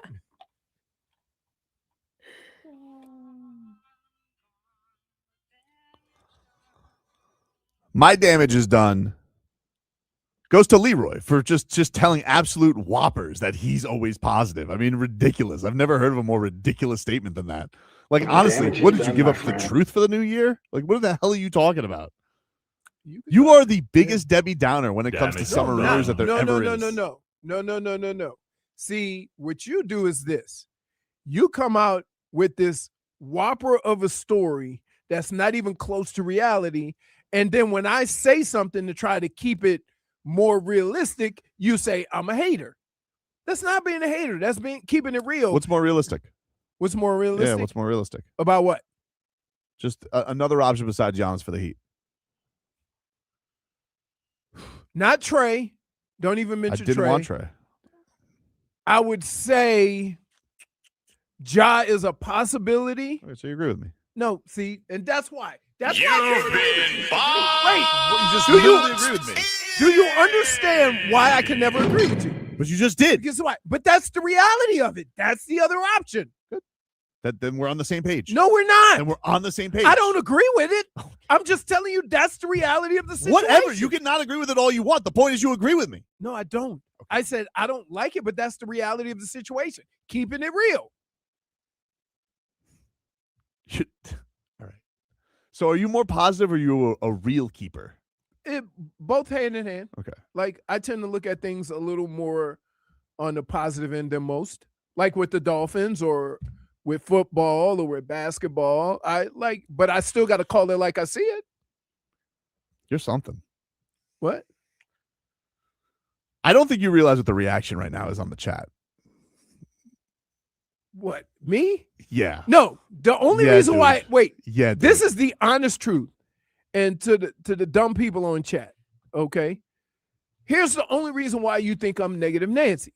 Because every time Tobin comes in here with this crazy story, and I say, well, hold on, here comes Debbie Downer again. No, I'm trying to keep you close to reality. I'm good. Like you go way off with these. Do you remember when Bam Adebayo said on this show that you were the devil's advocate, that you are the guy who always has to go against the grain? You're the contrarian. Like, that's I'm what not he a said. Contrarian, though. Yeah, but you are. Okay. Dade South I have says, to be that with you. Leroy's mirror is a funhouse mirror. STI, they don't call you No Fun Leroy for nothing. See? Dolphin Kane, Tobin is right. Dade South, Bam was right. Didn't come from nowhere. Okay. We'll all blow smoke. You think all that the you're time. Kumbaya? That's what you think? You think yes. that? I have to do that to keep everybody Do you think your on the loved ones level think that? because you are extreme over the top this way. You are. Dude, I'm not the one that comes in here. Could be something, could be nothing. And I'm like, dude, why do you read into everything? Oh, here comes Debbie Downer again. That's not being Debbie Downer. That's you. It's exactly what Debbie Downer is. No, it's not. Okay, dude. Crazy. Hey, QAM, you're on the air. What's your name? What's up, buddy? It's Scott, the nipple rubber. Hey, Scott. What's up, man? What's up, buddy? Hey, dude, you can get in trouble anywhere. You know, that whole thing about Miami, especially when you're a multi-time over millionaire, that whole, you can get in trouble in Miami, but you can get in trouble literally anywhere on the planet. Exactly. If you got money and you got time on your hands and you haven't bad intentions, you'll get in trouble. That crap about. So here's my question. So my question is if you've seen what Ja has done in Memphis, right? Is he more likely to get in more trouble in Miami, or is he going to just shut it down? And dude, you know what? Huh? Go ahead. I'm sorry, I didn't mean to interrupt you. Go ahead. Oh, or is he just going to shut it down and get some get right when he gets to Miami? I think Ja's gonna pull a Kyrie. Remember when Kyrie said all the negative stuff and he got in a lot of heat? He said a lot of crazy stuff, and he got in really big trouble with the Nets. And then he tanked. And then the moment he got traded to Dallas, he exploded and he was back. True. That's exactly what Ja's doing. Ja's like slow playing. He wants out of there. He's pouting. He's throwing tantrums. He don't want to play there. Great point. And if there's anybody that has a good culture and we can sit down and talk to him, that guy, wherever Ja's going to go next, that guy's going to go off again. The nipple rubber makes sense. So that's my first point, like just kind of like the whole getting in trouble. But I think it's also important for the Heat to pivot and also to make it very public. And when I say pivot, I don't mean close the door on Giannis, But you got to get your voice out there and let them know that we're just not sitting around waiting on Giannis and that's it. Like, you can't do that. We got to be involved in other talks, and we got to be talking to other people to put pressure on the deal. Because at some point, maybe the Bucks go, crap, we're messing around with these guys, and we got to get a deal done. I agree. So let them talk about Trey Murphy. Let's go talk about Ja. Let's go say that we're in the mix for this, and that. And you keep the door open. I'm not saying slam it completely on them, but let's put some pressure too, because this is the first time in like 3, 4, 5 years that we have player assets and pick assets, and we're up at the top of the pyramid. Let's use some of that power, and let's see if we get a deal done. Now, that guy makes sense. Yeah, I like thanks. that. Yeah. I like Appreciate you, Scott. Thank you, buddy. Back to your nipples. You also only like when other people say things. That's not true. Yes, That is true. Because Thank you. I'm glad she's here to say that. oh my God, you are the absolute worst. It's true. You are Someone the else would worst. come here and say You are- exactly what Tobin says, and you just agree with them. She's right. Look at me. You are the worst. When she's You right, she's are- right. you are When she's right, she's right. You are the I literally worst. I could offer you $1,000 right now. If Wes Goldberg offered you that same 1,000, you would take it. But if it was me, you'd be like, "What's the catch?" What's the catch? Because Is it Wes- fake money? Wes has never given If- me. if Wait, Anthony there's Chang- always a catch. If Anthony Chang offered you $1,000, Yes, and I offered you $1,000, you'd Right. take Anthony Chang's $1,000. You wouldn't take my $1,000 because there's always a catch. There's always some side. Like next thing you know, I'm gonna be sitting in a tub of ice margarita. Or I'm not a take Ponzi schemer. I'm not. Oh my goodness. Wait, how can I ask you a question? What? How do you manage to be you, yet have everybody believe, right, that you're not you? What does that mean? That means you. Those are words. I'm with you a lot. I know some of your shenanigans that you pull all the time, and so how come everybody else says, "Oh, that's Tobin. He's such a hometown guy," and I got it. No, Well, I just think that the reason is because I'm more for ideas and you're more for reason. And then I just can't allow you to sit on a microphone here and say that you're the positive one. I'm a reasonable one. Okay, that's different. That's not what you said. Keeping it real, reasonable, Okay. samesies. No. QAM, you're on the air. Hey, what's up? Tobin? Hey, buddy, what's your name? What's going on, brother? Richard, man. Richard, what's up, man? You're on the air. Long time listener. I haven't been able to call in, but two quick things, man. I want to ask Leroy. Leroy, I love the back and forth with you and Tobin. I like the show, man. It's amazing. But Leroy, how many gray hairs do you have, man? And how much gray hairs are caused by Tobin? Hey, when we first start doing the show, no gray hairs. Now look at it. I'm like Father. I look like the dude from Harry Potter, right? like wait a minute. Like, yes, the stress is real with this. You're man. blaming me for your gray Yes, yes. I had no gray hair before I met That's you. ridiculous, dude. I had no gray hair. That was also 10 years ago. This much gray in 10 years? That's what happens, dude. That's what happens when you get older, buddy. Hold on. We're gonna show some. I got some older pictures. Oh. You are not gonna believe it. Are you? Brittney? Hold on. Let me get this straight. You're claiming I'm aging you like a president? Yes. You're aging him, Tobin. Yes! I'm listening. You're aging that man. Yes. Thank you. But I love it. You're aging them and you're keeping them young at the same time. The next thing is Giannis, the Greek freak. Are we going to get him? What's going on? What's I don't going know. on here? I don't know, dude. I think the Boston thing is getting very weird today because now everybody's like backing off of it. It's like, oh, we don't want to upset Jaylen Brown, and their Twitter accounts out there posting these pictures of Jason Tatum and Jaylen Brown, like they grow up so fast. I'm like, why are they being weird, dude? If you want to trade Jaylen Brown for Giannis, there's nothing wrong with it. Like, you guys could do that. This idea that now they're like, I feel like they almost, because Boston. This is the thing that I found annoying. They're all like, well, Boston doesn't leak. Boston doesn't leak. Literally, the only team we haven't heard anything new from is Miami. Everybody else is out here. There's Bucks rumors. There's Celtics rumors. Right. There's all these, and none of these rumors are benefiting Miami, by the way. But now it feels like the cat's out of the bag with the Celtics, and they may not get their cat. So the fact that they're sitting here and they may end up Giannis-less, but now Jaylen Brown's upset. He may want to leave. And that's all I'm saying is, wouldn't it be nice if for once it blows up in their face? All right, forget Boston. I'm not a fan of them. I want to get you guys on the record. If we have to give up Bam to get Giannis, nope. Are you guys with it or not? Nope. No, because they're not getting him without him. Like it's almost asking like, can I buy this mansion without giving you $1 million? You know, like it's part of the deal is he wants to be here with Bam. It would basically be Giannis in Milwaukee with a different uniform. So you're saying like just bring in Giannis. So theoretically, do the Jaylen Brown with them, like they can get Bam and then flip Bam, but Giannis would still want to be here with Khalil Ware. Like that's the idea. Yeah. I got to think about that one. I'm gonna say no. I'm saying no. Right off the. Can I do my damages done? No, we're out of time. Your damage is done was lying. Crickets from Brittney. She doesn't defend me ever. Ever. Nothing. That's not true. I am fair. Yeah, you were here. I am fair and I am nothing just. was wrong with that last. I am fair and I am just. There's plenty of times that I defend you. Really? Did you just hear the way he went at me? Last week, I defended you, and then you proceeded to turn on me and Jennifer after we had defended you to Tobin. So respectfully, you're not getting anything this week. Yep. You're not getting any defending. You're good. You turn on us always. So I don't want to hear it. And I got the finger. Mm-hmm. You know, and another thing. Yep. She doesn't need a damn cheerleader. You see how he does? Somehow it's always you feel bullied. Jennifer says you turned on us.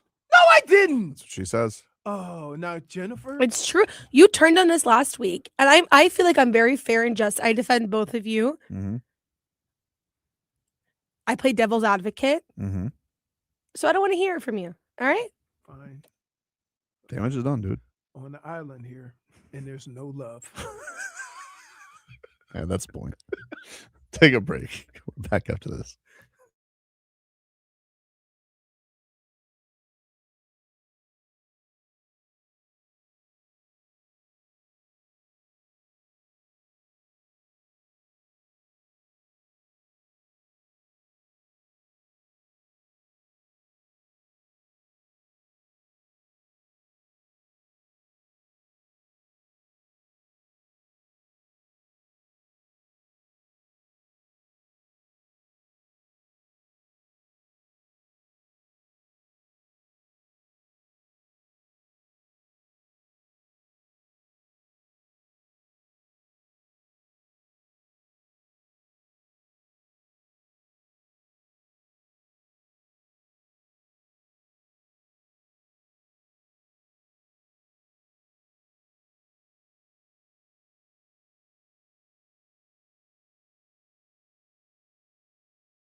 All right, welcome back, everybody. It is Tobin and Leroy here with you.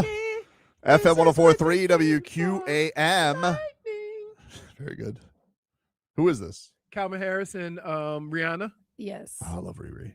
We love her. I never know this is her, though. I think the Calvin Harris part. This was her like DJ Ultra era. Yeah, which we love. she did a lot of like, but it was mostly, what's crazy? It's mostly the same people, like Calvin Harris. This was the year I think Calvin Harris was the highest paid artist in the world. Zed, but Zed goes more pop. Like he did. Did he do one with Halsey? Yes. Yeah. So yeah, I like that. He's done. That's good workout music. David Guetta too. Yep. Justin Bieber. Yep. They all have their artists. They kind of, but that was the year Calvin Harris's album was huge. Remember when we went to Vegas one time? I ran into Calvin Harris and who's the PF, not the PF Chang. Yeah, PF Chang. Steve Aoki. This was the Eric Reed trip that you went with. It wasn't with me. But they had like some kind of ultra there, and I got on the elevator, and Calvin Harris and Steve Aoki were on the thing. He's really tall. Let's get to Calvin our Harris, like 6'5". headlines here, which are brought to you by Doral Kia Miami. At a Domino's game, you always find your abuelito.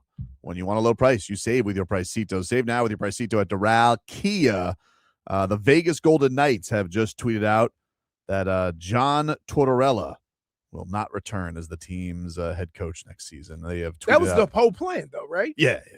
Thank you, Torts. I don't know. Once you become Thanks, Torts. Thanks for not winning the Stanley Cup and costing a second-round pick for being a jerk. It's crazy because I know that once you become a hockey coach, it just seems like you become a curmudgeon. They're all kind of unlike any other sport. He's the heavyweight champ. He's the heavyweight champ of being a curmudgeon. He really is. Him and Bob did not like each other. Really? No, they did not like each other, dude. And that's hard to say. Bob didn't like somebody. Yeah, exactly, right. Dude. You know who I'm going to blame in that one? Torts. Not Sergey. Let me ask you this. The Panthers, they're going to have next week we have 2 drafts, okay? Right. 23rd, what is that? Tuesday, Brittney? When is the 23rd? 23rd is Yes, next Tuesday. So that's the Heat's draft night. The Heat are supposed to have a draft party at the arena. And then on Friday, the Panthers have a draft party at the Iceplex. We drafting anybody? Yeah, I was going to say, so does that get canceled? I don't know. The trade happens before I don't know. then? I think they're just like, hey, guys, look, sorry about that. However, we got Brady Tkachuk here. He's a Panther now, everybody. No, I'm saying even for the Heat. I don't know. I mean, because here's the thing. In past years, and they should really go back to this, the NBA draft was all one night. Right. They're trying to break it up. And everybody's trying to make draft content. Like we were laughing coming on to the show today, Brittany. We were watching MLB Network, and they have the Combine coming up. We're like, Combine? Right. How can you get? I didn't even know you there don't was know an if a MLB guy Combine, can hit it. if I'm going to be honest with you. None of us did. Right. You don't know if a guy can hit a fastball by doing, slugging, like hitting home run derby. Yeah, what does he do? Run first to third? Like, are we testing that? Like, I feel like they have all that info. You don't know how you can get a jump off a pitcher. What are they timing? What I don't understand. What are they timing? How do you going to get an idea of? Yeah, who's scouting more than baseball scouts? They go to like true. They go to the darkest corners of sports to go find baseball The players. world. They do. Yeah, They had, what Yes, about they remember they had the movie about the Indian guys? I remember that. Yeah. So, And we need a combine? but the Panthers aren't like, they're not going to use that pick, right? Like when we talked to Dwork a few weeks ago, he's like, yeah, that kid's not going to, like, number 9 is probably not playing for the Panthers this year. Right. The Panthers aren't bringing in a project. Like the Heat, you could argue, be like, hey, the Heat are mostly if we don't get Giannis, they're mostly a young team. Correct. You're going to stack on to that youth build, right? And it's a lottery pick and a supposedly good draft. The Panthers, they got to get right back to this puppy. They've signed everybody up. Right. Alexander Barkov is coming back. Matthew Tkachuk a full season healthy.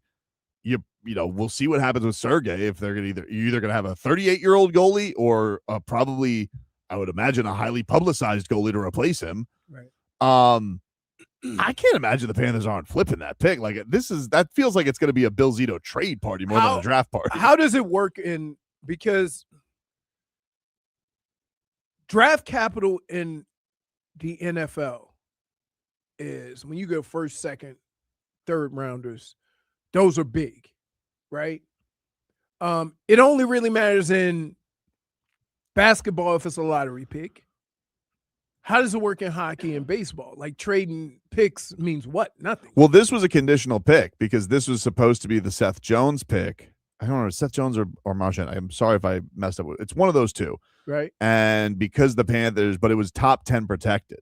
So the Panthers got to keep their pick for this year, and it got punted to next year. Next year, they have to pay it off for the Seth Jones trade. I think it's for the Seth Jones trade.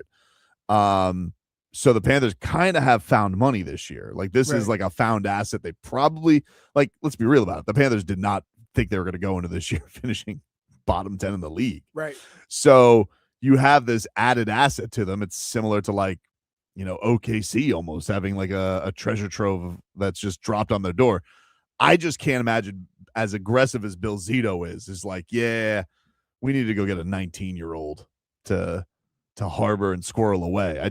With all the guys that you have tilted, you want to get right back in there. The Carolina Hurricanes just won. You've kind of had their number when you played them in the playoffs. Like the Panthers have no reason to look at these playoffs and look at how this shook out and be like, yeah, we're going to be right back in there. Right. Again next year. Right. If I'm thinking this division that the Panthers play in have been to like 6 straight Stanley Cups. Yeah, that sounds right. Because you had Tampa, Carolina, and Panthers. The Panthers went to 3. Like in one division? That's unheard of in sports. Canada must not love that. No. Especially after Montreal got bounced by Carolina. But I don't know. I'm looking forward to I like draft nights. Draft nights are fun. I had fun with the Dolphins draft this year. It was a fun night. They had multiple picks. Now, I did not have fun because we didn't get Ruben Bain, but the anticipation was fun, Brittany, before it wasn't. And then we had to convince ourselves that we love Caden Proctor. I'm still not convinced. Well, I've just moved past a little bit. All right. Just trying to move on. I would like exactly. I would have to. You might want to block the Buccaneers on. Yeah, I don't. I can't see any of that propaganda. Yeah, Panthers are 11-1 to win the cup. Also, Tasty. I never got to do my damages done, and I really wanted to say it. Go ahead. So my damages done goes to Tobin. What? Yeah. Yeah.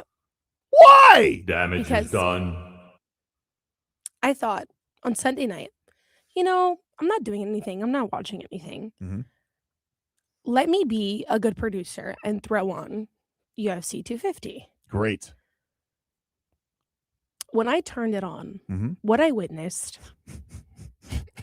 and it is so poetic that this is the moment that I turned it on, that this would happen. Mm-hmm. And so therefore I did not watch the rest of it. Okay. Because I physically could not get through it. I had to turn it on to a fighter calling a former first lady a man. Oh, yeah. That Josh Hokit. Yeah. Yeah. I tried to be a good producer for you. I don't blame you. If that would have turned you off, I can't. It was it's the way that it was. As soon as I turned it on, that's the first thing that was said. And I was like, you know what I hate about it too? Yeah. Is like, this is the second time he's done that bit. He's done that with Brittany Griner before too. And I just think, I get guys who want to do shock value, and the whole thing is to do a bit because you want to get attention and get hate and all that type of stuff. And Sean Strickland's got some of that too. And I just think there's a time like you're a good enough fighter, and I really wish that it was in a spot where like you didn't have to go to rhetoric from boards and all that type of stuff to try and get a cheap pop at the White House. Mm-hmm. But even like the fact that Dana White comes out and is like has to give a statement to get like it didn't go over. And I think the thing is that like I was like in that situation, I thought that the whole production of it was really cool, and the fact that the UFC was able to put that on and it was a really awesome event that I think a lot of people could, politics aside, could sit there and obviously watch it and enjoy it and celebrate the 250-year anniversary of our country. there's nothing wrong with that. But then to go and put that in it and make it something else, I think is like selfish. And it's like, I understand that that's his whole shtick. And like my friends were explaining it to me and I was like, that's great and all, but it's just like, that's not the stage. And I'm sure a lot of people like put their palm in their, like their head in their palm in that situation, like UFC officials that were kind of like, come on, like this is not what this was supposed to be. Yeah, no, I hated it. I hate when any of that stuff comes up with these, like it's not about that. Enjoy your victory. Go say hi to the president. I believe this. I don't care what you think of the president. If you get an opportunity to meet the president, you meet the president. It's got nothing to do with what you believe or whatever. You want in your lifetime to say, I shook the hand of the president or whatever. Right. Like, regardless if you like him or not. So I don't even have a problem with that. Don't go grandstanding. Exactly. Right. Especially when half of the world don't even know who the hell you are. Right. And I don't think it's going to do. It's not helping anybody. Even with the most extreme audience that would eat that up, who's like, oh, yeah, that's great. We're still doing Michelle Obama jokes. Yeah. Right. That's, you think that's going to uplift your fight career? I don't know. Yeah. It just felt very selfish and it made it something that I think they were trying to steer away from, whether we like it or not. Cause like, obviously there's like, our president is a polarizing figure. And again, politics aside, I don't think that that's what that was for. And for him to take that on that stage, just like, it was really disappointing to see. Yeah. And I know that's his whole shtick and stuff, but like, that's not funny. It's not. That's the thing. It's like, and I'm trying to even figure out like what his shtick is. It's like cringy offensive. I don't understand. Like, you don't have a stick if you don't win enough. I think the thing is like people like when fighters talk trash to each other. Like that's usually what gets you a ton of fans. Is like you could have thrown that at whoever you wanted to in the division, and exactly it would have. I think gone over better for you in a big moment. Like the thing with him was he got a big win against Curtis Blades. I think people were finding, hey, maybe the kid's got some skills, and that he beat Derek Lewis, and Derek Lewis was terrible in that fight. Like I don't think it was a very impressive win by Josh Hokit because he also looked like he wanted to pass out by the time it was over. But geez, Louise, dude, like that went over like a fart in church, Speaking of, by the way, one other headline: Ilya Topuria. This is a report from Marca. It says that this is translated from Luke Thomas's Twitter. He has a broken orbital in both eyes. But we knew that. Not need surgery. We knew that. Like you watch enough fighting and you see his face, you knew that. Crazy.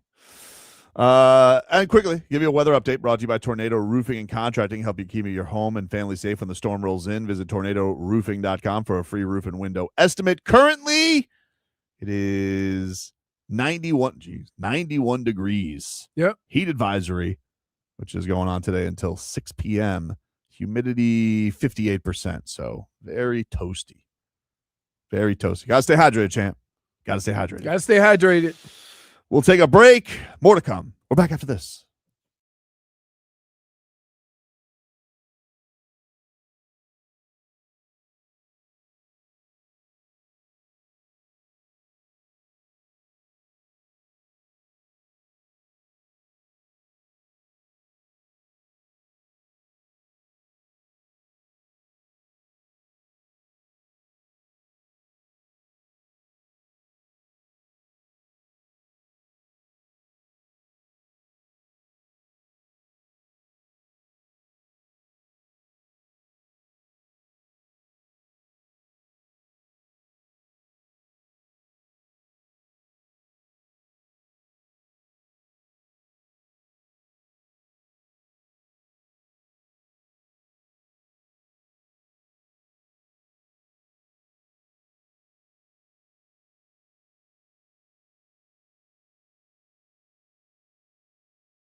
All right, welcome back, everybody. Tobin and Leroy here with you on FM 104.3 WQAM. Marlins back at it tonight. They will take on the Phillies. Phillies have had their number. It's Don Mattingly. What the hell's going on with him? I want to let you guys know I'm going to be out at Regatta Grove in Miami for a Michelob Ultra watch party on Thursday afternoon. I'll be there from 5 to 7, so I'll head on over there right after the show and be there with the fine folks at Michelob Ultra. We'll have another chance to win some tickets to an upcoming World Soccer match. I believe this will be for the round of 32. These tickets at the Michelob Ultra watch party. We'll have swag to give away. We'll watch some World Cup soccer. As what do we got coming up? We got France and Senegal coming up at 3 today. No noon matchup today, only 3, but we have Messi in action tonight as well. So, my son was looking forward to that. He wants to stay up to watch Messi tonight. What time? 9? 9? Are they doing camp? He's not doing camp this week. But that's what they're going to do this summer? Yeah, there are weeks where they'll be at camp. My daughter has camp next week. I'm done. No camps, I know. No camps. Sorry, man. No. Drop Rebecca off this weekend. All right. I don't know yet. That's a no. Well, because here's the deal. Like, me and my kids are cool in that we BS, we go do things and stuff like that. Like, it's not like, but when that's not there, my options are Mima and Mel. And they just like different stuff. I'm like you. I'm a child. I like funsies. I like the go and see action movies. Now I have to go see like The Notebook. Right? I don't know if I'm ready for that. Sorry, man. I know. STI says 4 games. There's one at midnight tonight. Oh, I apologize. I did not see on the schedule. No. So technically that would be 5 tomorrow. Hold on. So that game is tomorrow. Midnight is tomorrow, not tonight. So technically, there's only 3. It's in LA, so I guess technically it's okay. There. It's all right, today but I'm just for saying. them. For us, it's tomorrow, but it's Austria and Jordan at midnight tonight. So that's where that is. That game is at midnight, and that'll be after Argentina and Algeria, which is in Kansas City. Kansas City, huh? Then Iraq and Norway is in Massachusetts at Gillette, and then you have the game at MetLife today, France and Senegal. Right. So that'll be going on as well. That is your look at the World Cup schedule, and you're a couple days out from the U.S. Open. Are you excited for the U.S. Open? I am, because it's going to be chaos. This is one of the most difficult U.S. Open venues that they play ever. Like, I mean, ridiculous. Like, you'll see guys putting balls off greens. It's windy. You'll see guys hitting balls to like 2 feet, and then it end up being 30 yards away. Like, it's just chaos. So I like it. The only thing is that I hate when there's so much carnage that you can't get a general idea of who is the best golfer that week, right? There could be so many bad breaks or unfortunate outcomes just from a good shot. So I hate that part of it, but I enjoy watching when the pros struggle like I do on the weekend. Torn. Tim, what's going on, dude? Man. How are you? Good. How are you? Okay. I'm okay. What's going on, man? What are you feeling? I'm feeling some hockey trade machine talk off of all this Panthers talk. Wow, all right. Dazzle us. Okay. Hear me out now. Oh, no. Carousel, kick rocks, go up to Winnipeg, go play in Winnipeg, hang out up there. Appreciate you, but gotta go. Yeah, this is poor Tarasov watching the other Panthers backup goalie win via shutout in the Stanley Cup. Tarasov is like, but I got cool gear. And then we bring in Hellebrook to take the stage to carry the Cats.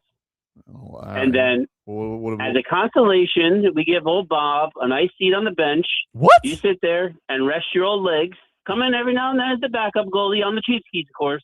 Cheat skis only. What? But then Bob can ride the bench to the next cup and Cats in 5 versus anybody. You're going to ask Sergei Bobrovsky to take a bench to Hellebuyck? I'm not really going to ask. I'm going to say, hey, this or bye. What?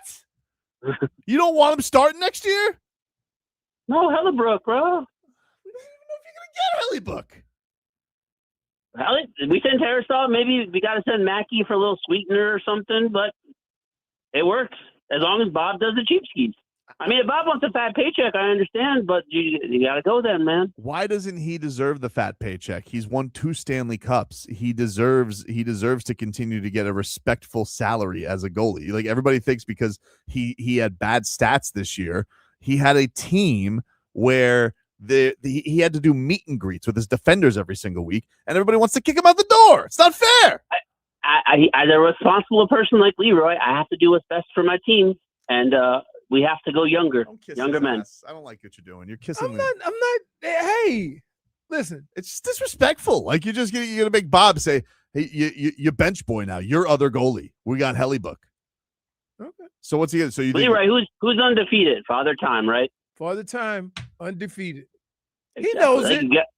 He knows it. I don't know it. You don't know that Bob can't bounce back and give you a couple. Give him 3 good years. I'm not even saying Bob is done, but here's what I'm saying. When Father Time knocks at the door, you might not be ready for it, and it might come at the wrong time. So in sports, what you do is you try to avoid that even being a possibility. That's all I'm saying. Exactly. And if he's on the bench, then hey, you play a game here or there. He can fight Father Time an extra 6 rounds by not playing every game. Play a few games here and there. Yeah, but your idea would be, okay, so let me get this straight. You trade for Hellebuck. What if he stinks up the joint in the playoffs like he typically does? Then does Bob come in and save the day? Yes. So what's wrong with that? That's the perfect scenario. Is it? Because then you traded for Hellebuck for him to still be Hellebuck. Regular season, he's been hockey James Harden. Oh, but that's even better. You carry us in the regular season, then we get playoff Bob. You're speaking the perfect stuff here. All right, get out of here. I don't like the idea of kicking Bob out the door. I don't necessarily call it kicking Bob out of the door. Like that's like, it's sports, man. There becomes a point in time where you have to make those tough decisions. We're keeping Martian. And what I've said to you this whole time, right? I don't know what the right situation is, but I trust Bill Zito, who's done nothing but good for the last 4 years. So if you trust Bill Zito, whatever he decides to do, whether it's re-up with Bob or move on from Bob, I'm going to say that guy knows what he's doing. Simple as that. SDI says if this was NBA Tobin, you would be doing whale noises for Hellebuck.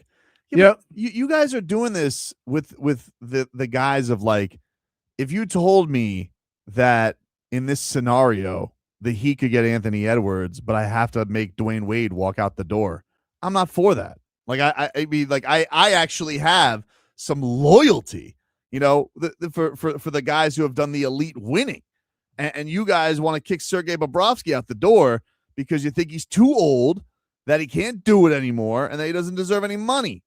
And I just don't agree with that. But in this scenario, you get to keep Bob.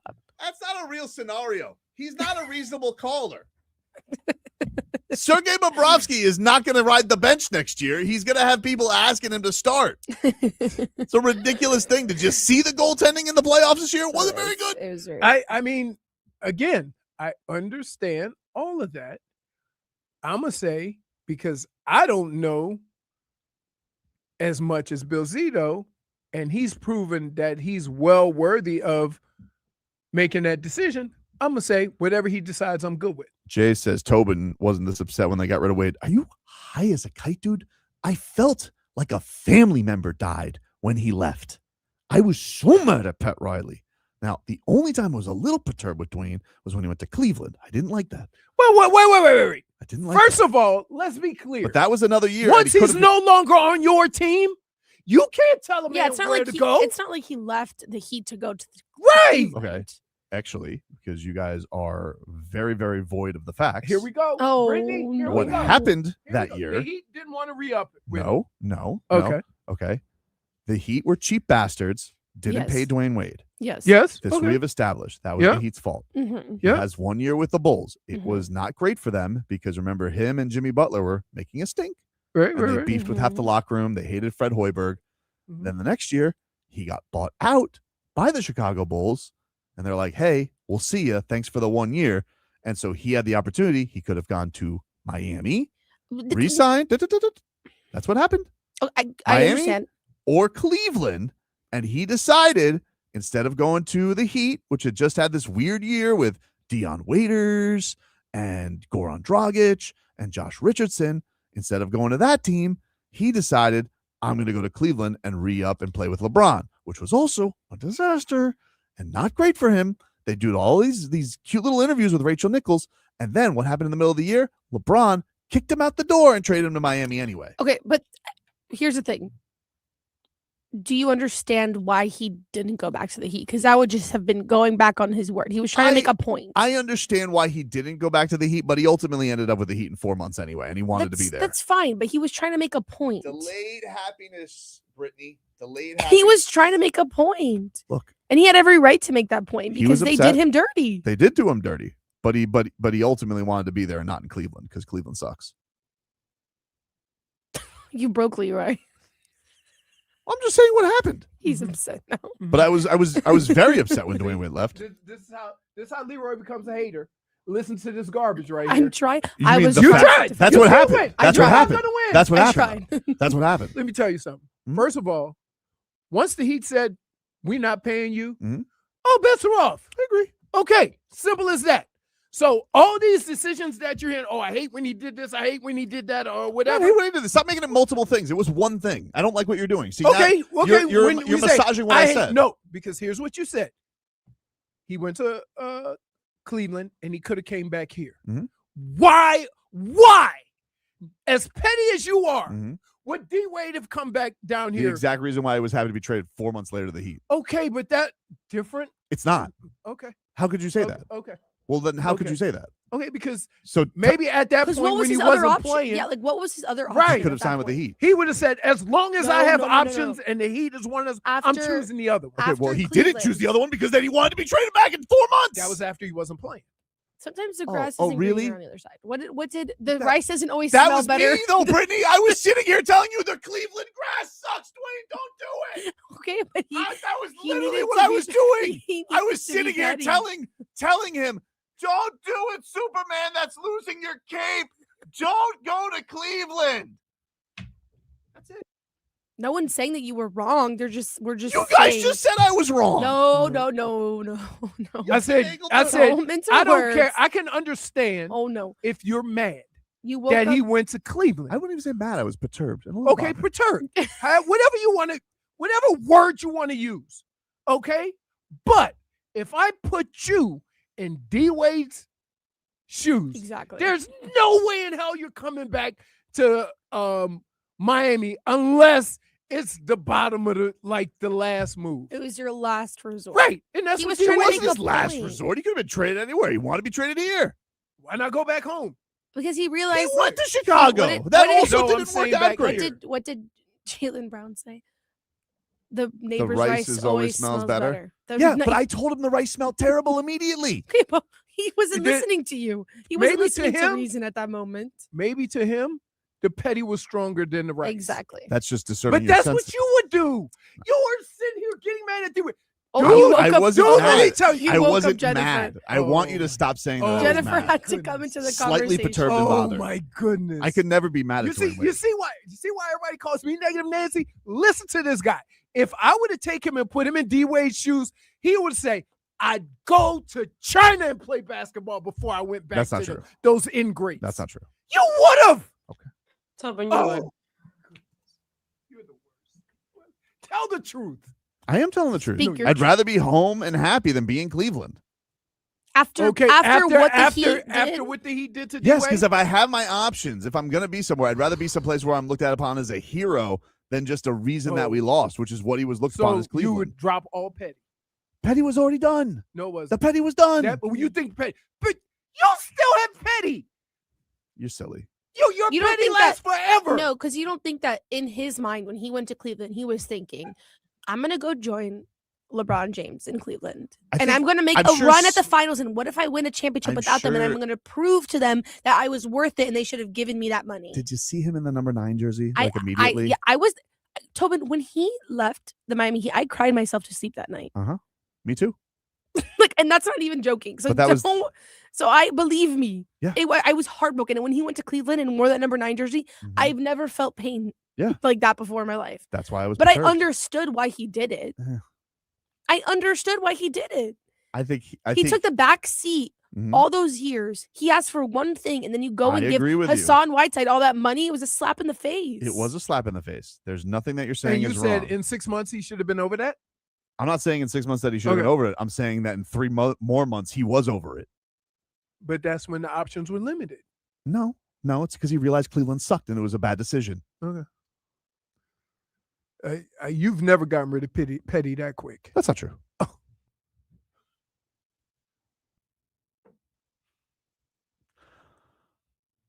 The world's biggest soccer tournament. The world's biggest soccer tournament is underway, and you can trade the entire tournament. Dude, you are a phony, fraudulent. You lie. I'm not lying. Dude, you've got Petty for certain people that we barely Not know. true. And we'll bring up his name. Hate that guy. I've grown, dude. I'm not the same Oh, person. now you've grown. A You know why person you've who grown? continues You've to say grown I've to make grown the isn't D-Wade actually growing. argument. He's grown to make the D-Wade argument. What do I have to make that That's argument it. for? I was doing radio shows with you. We did these shows. And you, okay. I have not wavered. I have not changed. This is, and by the way, all of it was Pat Riley's fault, not Dwayne Wade's. But I was like, Cleveland. Once a team, like the Petty in every athlete says no. But you would agree it was a blind piece of bad judgment from him. Even if it was understandable judgment, it was bad judgment. Because it didn't work out. Yeah. But he'd rather not have it work out there than come crawling back here. But he did come back here. Eventually, yeah. In 3 months. Okay. That's how long the Petty took to go away. No, it just took one step in Cleveland. He goes, oof, this is a bad choice. Look at this place. Sorry. Hey, the world's biggest soccer tournament is underway, and you can trade the entire tournament on Kalshi. On Kalshi, you can trade every match from the opening stage all the way to the final. We had 4 draws yesterday, okay? But you could bet on the draw there, all right? For example, today, France, Senegal. You want the draw? 22% it's trading at. So a $100 trade pays out at $431. You got Messi in action tonight for the GOAT to score. That's trading at 49%. So $100 trade doubles your money. Also, got a golf major this weekend. Scotty Scheffler trading at 14% to win it all, finish the career Grand Slam. So a $100 trade gets you $725. On Kalshi, you're trading against your peers in a live market, meaning there's no house and the probabilities change. You can buy in or out of your position. And for a limited time, download the Kalshi app. Use the code Tobin to get $10 when you trade 10. Kalshi, Kalshi. Trade the beautiful game and everything. 18 plus only. Restrictions and eligibility requirements apply. Event contract trading involves risk and may not be suitable for all investors. Prices, values, and available markets may differ from those mentioned. For more information, see kalshi.com/regulatory.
All right, welcome back, everybody. Tobin and Leroy. Oh, hello, Jennifer. Hello. How are you feeling today? Man, it's been a rough one for sure, but slightly better with medication. That's good. I'm glad you're fighting your way back. I definitely am. I have to. Shirt? Yes. Mm. Hey, Is that Leroy. okay? No. Leroy's on his second donut. There's donuts? There's donuts? Dunkin' Donuts are terrible. All right, thanks, man. They probably brought those courtesy, but maybe just chill a little bit on those. What? Well, I said they probably brought those, as a courtesy. And he doesn't like them, but he's eating them. That's how that usually works. It's the same reason why D Wade ended up back in. Oh, brother. Let's not start this all over again. We're talking about something that happened like 10 years ago. We need to calm down. I'm just -1. And he does it with a full mouth. For deflecting. not deflecting. I need Why Mike. didn't you bring Brittney a donut? Can I just get There's no more. Can I get Mike Biamonte to just say for a general lack of professionalism? What? I just need that reason for you. For me? Yeah, for you. Really? Yeah, really. Actually, yeah, really. Just something, man. See what he does? Brittany, this is how he gets away his ridiculous. Don't look at me. Wow. Brought all of Don't this look at up. me. Everybody agrees with me here. What? Everybody. That what? That you just showing a general lack of professionalism. You come in here, you're housing down a donut on the air. You say the donut that you got for free was terrible, which may or may not have been given by a partner, and you're sitting here being like, no. I know you have no idea. Read the room. This is why I say you sometimes walk through like blissfully ignorant. I'm just telling you. Oh, so that said that. Yeah, probably not, dude. Probably not. Probably not. If Flanny's comes here and offers, Oh no, Flanny's great. Thanks. What do you want me to say? He still missed the point. You keep missing the point. I ate there without the free cup Sunday or Saturday. So I don't. So we have to be nice because yes, actually, you do. For a free crappy donut. And he continued. You know what, dude? Actually, do you? No, somebody bought. Why don't you tell us about? Why don't you tell us about? You want to tell about the summer of soccer? Do you have opinions on all of the partners that are here? No. I was telling you about some of them, like Wild Fork is what they do. Like, yeah. All right. I think we should just take a break. We just got back. No, you just got back. You just got back. And also be mindful of the time. You think that? Fix your camera, please. Fix your camera. What's wrong with my camera? I see more of the background than I do. Up like a prairie dog. It's like this. Yes, and I can't stand it. This is your view right now. Oh my god, he looks like Wee Man. Wee Man. Totally agree. This is how you look like right now. You need a booster seat for your camera angle. Why do you always have that picture ready, locked, and loaded? You're a child. Can we let it go? No. No. Just like I have this one unlocked and loaded too. I would have taken him. What? Kyler Murray. I would have been into that. If Tua said he can't see, what's the chance of him being able to see? I don't know, but he could run faster. You can't run faster forever, dude. Well, listen, we're going to take a break. At some point, you got to be able to play the position. We're going to take a break to listen to all our fine sponsors. With great donuts. With great donuts.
You're such a jackass, Brittney! dude. What You now? guys do not understand what this now? man does to me. What now? So I said, Argentina plays tonight. Yeah. Yeah, 9:00. Mm-hmm. I said, you think they're gonna slow roll him, or he's gonna? Nah. He goes, really, dude? He goes, really? He goes, I bet Pelle Larsson because he said I bet Sweden because of Pelle Larsson. You're asking me? You're joking. Huh? What do you mean? You're saying that you bet Sweden because of Pelle Larsson? And won. Yes. No. So they beat Tunisia. Congratulations. Sound like something you won't do.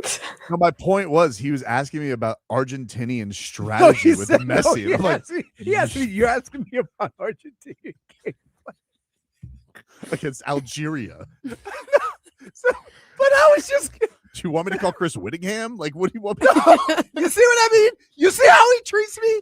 Like, at least he's being honest. You can't ask hockey questions and you can't ask soccer questions. We've been not over only this. that, but it's like if he would have given you like a sophisticated answer, you still would be like, what the hell are you talking And about? you would have been like, I'm not going to believe because you. here's the deal. Exactly. Because I know when I watch a Pinks game, he'll sometimes slow roll it. Like he'll have moments of burst, and then a lot of times he'll just be walking around. Yeah, that's Messi. But Spain tried to. So your question is Messi going to play like Messi? I'm going to say yes. See, do you understand why? No, okay. I think. Ask. You like to find every little reason to just go ahead and be like, Tobin did this. Yeah. You weren't going to be happy either way. If he gave you a genuine, I was just sophisticated answer. Okay, now you back would to have you said because you don't know these two- anything about Hey, this.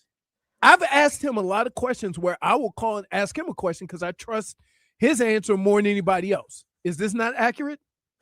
What? About what? I just got distracted by Dave Savage. Says it's like asking if you think Michael Jordan's going to shoot a fadeaway.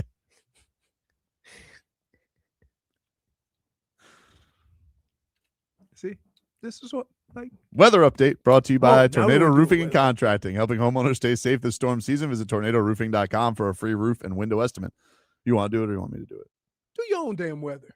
91 degrees right now in Miami, partly cloudy, heat advisory until 6 p.m. It's hot. Not very humid either. So just stay hydrated, champ. Also, the headlines are brought to you by Doral Kia. In Miami at a Domino's game, you'll always find your abuelito. And whenever you want a low price, you save with your Pricito. Save now with your Pricito at Doral Kia. As today, 3 o'clock, France takes on Senegal. That'll start off your World Cup play today. And then after that, you will have Iraq and Norway at 6 o'clock. All these games are on Fox today, by the way. Big Fox and Peacock, if you want to listen in Spanish. And then tonight, Leroy looking very much forward to Argentina and Algeria from Kansas City, Missouri. And the late game at midnight, Austria and Jordan. You like having me like this, I don't have you like anything. I just think you've been a little bit twisted up ever since damage is done. You tried to tell some whoppers today because like today I thought we started off very, very great. You know, we had Jack McMullen on. If you guys missed that, we're going to bring that to you this hour. Talk some Marlins with him. We both agreed on Trae Young.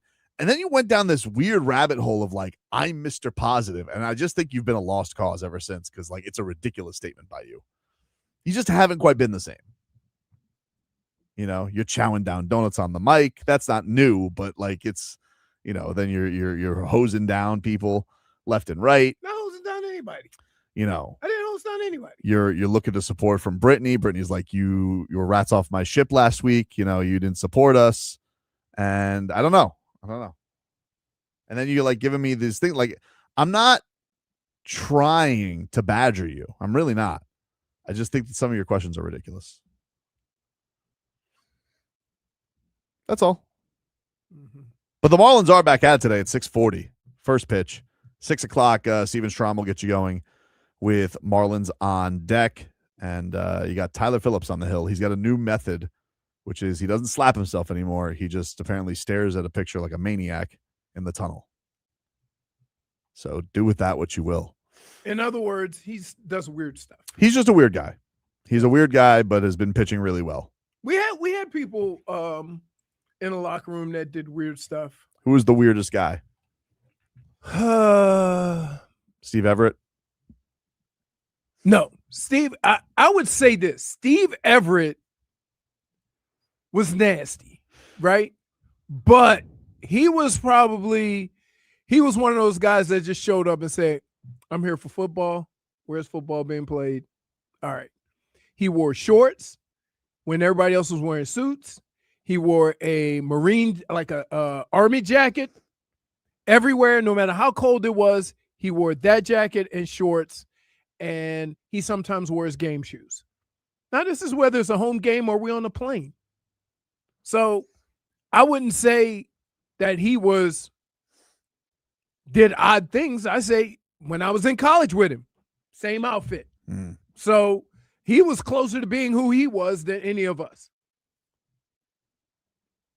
We had some guys like, I mean, I didn't consider myself, one of those people, but again, I did things a certain way. Like I would get up at like 6 a.m. on game day, go to the gym, get like a 35-minute bike ride, then go home, shave, put my suit on and stuff, whatever I'm gonna wear for the game, go to the game, go get McDonald's on the way, and then make sure I had a hamburger and hot dog for halftime, right? Like same thing. I think a routine sometimes gets misconstrued as a, superstition when it's actually like you having law and order in a hectic day. I hope the Marlins can break this thing against the Phillies because the Phillies have had their number. What is it with the Phillies? I mean, they have a nice lineup. They're good. They're a good team. It's not like they're losing to a bunch of bums, but man, this Don Mattingly's beat him over the head. You replaced me with Skip Schumacher. Don Mattingly was the manager for a very long time here. I was like, and everybody just keeps, Don Mattingly's the best. He's super nice. Now he's got these Phillies. He's got them cooking against the Marlins. It's crazy every time. No matter how good a manager was, we found ways to run him up out of here. That's not fair. He was here forever. He was how many years? 10 years, it felt like. He was no. It was at least 6. 10 and 6 is a big number. It was like 8. How long was he here? 4. 7 seasons. Okay. That I didn't think he was there that long. So. 7 seasons. Yeah, okay. Twice as long as he was with the Dodgers. Okay. No. That's he was with Toronto last year, and then he was the bench coach, and then they fired their manager like 2 weeks in this year, the Phillies. Right. And he's had him playing really good baseball. Because remember, the Phillies and Mets were all behind. But Marlins are playing good this June. Otto Lopez killing it. He didn't get a hit yesterday, so I mean, I'm not telling you how to bet, but I would say 2 hits is probably the way to go today for him because I can't imagine 2 days in a row Otto Lopez is not getting a hit. You heard he's got basically twice as many 2-hit games as he does no-hit games. Right, which is crazy. He's been insane. Right. So keep that in mind. And then, I don't know. I just with the World Cup, it was fun. Like being in the atmosphere of the bar on Friday night. People were fired up. They got this game coming up against Australia. I hope we kick Australia's ass, dude. Like I mean, I'm so anti-Australia this week. I couldn't be more anti-Australia, and I love typically Australia, but unfortunately, the didgeridoos are going to get killed, dude. Like I think that this is a new age. I'm going to jump right on the USA bandwagon. I'm going to be like Matthew Tkachuk brushing my teeth with a bald eagle because of how impressive we were versus Paraguay. That was something. It was a vibe. Scoring a lot of goals. It was fun. Who's in our so we have Australia in our group. We got Australia this week. Let's see. Scoreboard. Hold on. Hold. We got Turkey and we got Paraguay. So those are the teams. So we only have to play Turkey. But Australia left. Australia has a win. So if we win, this goes a long way. Yeah. So if we win, we'll actually. Imagine that sets them up pretty. Correct. Imagine it sets them up pretty, which would make this one a monster. And look, dude, Australia, first of all, dumbest Love Island. All right. Like they basically do a villa in a gazebo where they're sitting there. They don't even have a hideaway in Australia, Love Island. And from my standpoint, this could change the vibes of everybody with USA Soccer. It feels like we're always talking disappointment. I've been hearing about how USA Soccer is going to turn it around for my entire life. And it did feel like a fun go of it on Friday night. And so if they could do it again, may get everybody along for the bandwagon for this whole soccer thing. At least get to the you think they have to win a game in the knockout round? Because I have no idea how good they are. Would be nice. Right. Would be nice. RV Rich says that the Socceroos, not the didgeridoos. Close enough. Mm-hmm. You guys get it. You guys get it at this point. By the way, celebrate the summer of soccer with WQAM this Friday. If you want a place to watch USA and you want to watch us kick the didgeridoo's ass, may I suggest celebrate the summer of soccer with WQAM this Friday at our home at the Citadel. You start up at noon right here, and every hour, one lucky fan gets a shot to win up to $10,000 in our Soccer Kick Challenge. Enjoy complimentary global food samples from Wild Fork, cafecito from La Llave, rooftop vibes with Al Capone, and meet Heat legend Udonis Haslam aboard the Hard Rock Bet bus. Plus, you got games, giveaways, prizes, and match day excitement. Come for the soccer, stay for the vibes. The summer of soccer at the Citadel coming up on Friday at noon. Sponsored by Michelob Ultra, the official beer sponsor of the FIFA World Cup 2026. La Llave Smooth Espresso by South Florida Chevy dealers. Al Capone Sweet Hand-Rolled Cognac Cigars. Wild Fork Neighborhood Meat and Seafood Market. Hard Rock Bet Sports Book. And by Verizon, an official sponsor of the FIFA World Cup 2026. So there we go. Implant says Paraguay is terrible. Barely qualified for the World Cup. I don't need you, Implants. All right? Take them out. Who the hell needs to hear your nonsense? Guys out here are just hating left and right. The Fighting Solanas. You sound like a real vibe. That's Uruguay. Uruguay. That's not Paraguay. Uruguay was yesterday. That was down here. Do you think that was squeaky cheeks in that stadium? Yeah, they were down early. Yeah. You think Solana was like? Yee! Also, apparently, what I'm hearing from people that were at the game was that the Uruguayans weren't very nice. No, loud. Loud. They weren't very loud. The Saudi fans Saudi fans were crazy. Mm-hmm. Really? Yeah. Every time something happened. Yeah. I was like, wow. That's what the streets are saying. That's what the streets are saying? Yeah. Soft fan base, Uruguay? Mm-hmm. Hey, I have a question. What's that? Can you come and look at this real quick and tell me if this is real? Oh, no. Leroy, -1 for being on Twitter. You've been on Twitter the whole show. Come on, dude. Really? It's Nigeria versus China. Are you high as a kite? You can't be a real ask me a person. question like that? No, I mean, is like. Are you trying to Did they play each other? You trying to give me a heart attack? I was just curious. Yes. Did they play each other? No. Okay. No. All right. Germany played. Who the hell did they play? They played Caracas. I think it was Caracas. Oh, yeah. No, that's a Venezuelan city. Who the hell did they play? Curacao. Okay. All right. Yes, they played Carousel. Yes. Yeah, they beat them 7-1. They got down early, and then they just said, "Ons hold my beard." 7 goals. Bundesliga. What is? I'm kind of hoping that he draft that German kid, Hans Steinbeck, just so I could be like, "Hey, do you guys talk like this?" Uns. You're not going to do that, actually. I might. So. No, because you won't. didn't do. No, you won't. You didn't do it. Well, that's an impression of all Germans, not of Jovic's mother. I don't think it makes it less offensive. Are you sure? Yeah. You don't think it would be more offensive if somebody made an impression of your parents than you? No. Interesting. I'll take it But under advisement. I have a sense of humor. All right, I'll take it under advisement. I don't think he would like it. Also, I don't know if his mom sounds like that. I mean, one can infer. I think he was born in London. What if his mother was sound? What if she sounds like this? Who, Nico? Yeah. No, but since you're ever talking Top of the morning there, love. He doesn't have an English accent, so I highly doubt that his mother has an English accent. Maybe he took the father's accent. I don't think it works that way. That's not how it works. You guys sure? Did he live in England his entire life? No. Ridiculous question. I think his father played professionally there for a little bit. Exactly. So you think his mother just adapted an English accent? I talk like this. You know how I talk. And what I need is for him to get his act together. Otherwise, I'll move him to London. She sounds like an 80-year-old woman. Mm-hmm. Don't worry. My mother's also not happy with little Papa. Why would I be happy with him? Can't even get minutes on playoff team. Bam. Why every guy you speak is like he just got done smoking a cigarette? That's not a guy. It's not a guy. That's his grandma.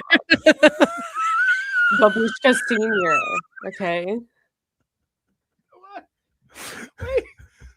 And I'm the one that gets in trouble. You got to establish this before. Sick He wasn't smoking, here that day. Sick smoking grandma. But it happened again afterwards. With emphysema. We'll class this up with a guy who's got a great voice. Voice of the Marlins, Jack McMullen. He joins us next.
Let's go out to the Toyota of Hollywood guest line. Shop over 2,000 Toyotas on sale at one location. Toyota of Hollywood on 441 between Hollywood and Sheridan. ToyotaofHollywood.com. The voice of your Miami Marlins. Excellent job calling the games this year right here on WQAM. Jack McMullen joining us there on the program from Philly. What's going on, man? How are you? How we doing? Tim Raines, Montreal Expo and Chicago White Sox. He was a White Sox for 5 years there, too. Yeah. Well done. Yes. That's it. Keep in mind, baseball for me as a kid, and I grew up with Will Clark. So knew his family and played in same little league fields or whatever. But that was it. I mean, I had a couple of guys who went to my high school that I think one guy's a scout or he's in the front office, and that's Ronald Maroney. But other than that, baseball in New Orleans was not like big. Now, do I have this right? Did Will Clark and Palmeiro play together in college? Like, isn't that like the best college baseball tandem we've ever seen? Well, how about this one? I took my recruit trip to LSU. I was gonna play baseball also, and my guide was Albert Bell, but back then it was Joey Bell. Yeah. So yeah, they had a pretty good baseball team, but Will Clark was, I mean, we remember him at the park. We'd be playing at the park, and his dad would be throwing bat in practice, and they did it forever. Awesome. Jack, is it a crime if Otto Lopez is not an all-star this year? Absolutely. I personally, listen, tons of bias baked into this take, but I think it's a crime if he's not starting at shortstop for the National League. But obviously, that's a fan vote, and we can continue to help out. Marlins.com/votes. There's your plug this morning. But no, I mean, I think it's criminal if he's not going to the All-Star game. You have to think he's a shoo-in to be a reserve, but I would love to see this guy start. Any way you look at this argument, he's the best shortstop in the National League right now that's fully healthy. I can hear the argument for Elly De La Cruz in Cincinnati if De La Cruz was not dealing with a hamstring thing for the last month. He's missed a month. Otto's playing every day. It seems like he's got a multi-hit day every day. I was doing this yesterday. I mean, this guy's played like 72 games, I think 30 multi-hit days and 14 with no hits. Like, he has more multi-hit days than zero hit days. And he's playing good defense now. I know it was a little shaky in the first month of the year or so, but Otto Lopez, to me, is the most complete package at shortstop in the National League right now. The Marlins could have 2, maybe 3 All-Stars. Is that Max Myers? And maybe Edwards. Maybe Edwards. What would you think? You think if what's realistic as far as reps to have? Because they've been playing such great baseball. That's going to get you some good buzz going into all this. But realistically, what do you think? I mean, Otto's probably the most obvious, but if somebody was to join him, who do you think it would be, Jack? I think it'd be Meyer. Based on how Meyer has thrown the last bit, it's 15 starts without a loss. He's the only qualified pitcher in baseball with a 0 in the loss column. So he's also thrown to a mid-2s ERA. I think the conservative guess is 2. My realistic guess is 3. You get one of Hicks or Edwards there. And then my bullish hope would be 4, where you get Otto, Meyer, Hicks, and Edwards all to Philadelphia. It's tough. And the Hicks one, he's top 5 in Major League Baseball in RBIs. But, I mean, you've got a couple of guys like Baldwin is coming off the shelf right now. And Baldwin in Atlanta is going to be getting a fan vote, it seems like. And then Hunter Goodman in Colorado has 20 homers. So it just seems like that catcher situation could be kind of pushing Hicks out of that conversation. But Liam can get hot in a blink. And then Edwards, it's really good. Second base in the National League right now. You got Terang, you got Lau in Pittsburgh. So there's some competition there, but you have to think Meyer and Lopez are headed to Philly. What do you make of this month so far? Because I think the thing I found impressive about it is these guys got a lot of adversity thrown in their face with the pitching injuries. And, man, they really haven't batted out. That would have been an easy place for them to really fold up, and they haven't. So, I guess what have you found to be the reason or just mindset of this team that when they faced losing Ayuri and they lost Jansen Junk and they're having to go with bullpen guys and Tyler Phillips is to step up, to be at this spot, I think is pretty damn impressive right now. Yeah, to be honest with you, dude, like I told Steven during Marlins on Deck yesterday, he asked, is this the way you thought the wins could come together over the course of 12, 13 games? And I said, no, honestly, I didn't think so. If you were to tell me that at the end of May, you were going to lose Yuri Perez and Junk, and you were going to be down to 2.5 starting pitchers, like Tyler Phillips is still in his buildup, I would have said, okay, they're not going to have the best staff ERA in baseball over the course of 3 weeks in June, or 2 weeks, 2.5 weeks, whatever it has been. Allegedly, today's June 16th, so that's 2.5 weeks in this month so far. But that's a good tally on the calendar for me. Yeah, I mean, listen, they're the best pitching staff in baseball this month, and I was not expecting that when you're relying on Sandy and Meyer, and then I don't know, we'll see in the rotation. But Tyler Phillips has been awesome. I know Gusto had a rough one last night, but Gusto was really good against Arizona last week too. And then these bullpen days, man, they're working. The bullpen is becoming one of the more underrated bullpens in Major League Baseball. And I think Clayton McCullough deserves a heck ton of credit for just putting the right guys on the mound at the right time. Like, it's always the right time for Michael Peterson when you see him come in. It seems like it's always the right time for Bender when he comes in. And then you're going to go Fairbanks in the 9th, and Fairbanks has looked better over his last couple of outings. So it's been fun to watch them pitch their way to this, because I thought if they were going to win 10-12 or 10-13, they were going to hit their way to that, but they're pitching their way to that. I got to tell you, I owe Clayton McCullough an apology, because I was getting irritated by how he was snatching pitchers in and out and changing pitchers, and like we would come in the next day and go, "What is he doing? He had 70 pitches." And we may have had some prop bets too that have so but when you see it, like, he's making, and I think this is part of when a manager has success, right? It seems like everything he does, it works. I think I sometimes get annoyed because, they always mention the word I hate. And I guess I'm old school, just watching a manager smoke a cigar and have a gut feeling. But analytics, right? Lefty, righty, this, that. If you're a good pitcher, does it matter? Like, let's go. Yeah. I will tell you, and I've long had this thought that umpires are a lot like offensive linemen, where the best umpires in baseball are the ones you never talk about, right? Like, you've got a great left guard. Like, the reason the left guard for, like, I'm thinking of Quentin Nelson right now. Like, there's a reason he got $60 million or $80 million, because nobody talks about him over the course of 60 minutes. And then you realize, oh, wait, he didn't allow a single pressure. Like, that's kind of how I feel about managers right now, where it's like the best ones are the ones you don't talk about. And it's funny because it fits with the captain goes down with his ship cliche, where it's like, when you're on this downswing, everybody wants to point a finger at somebody.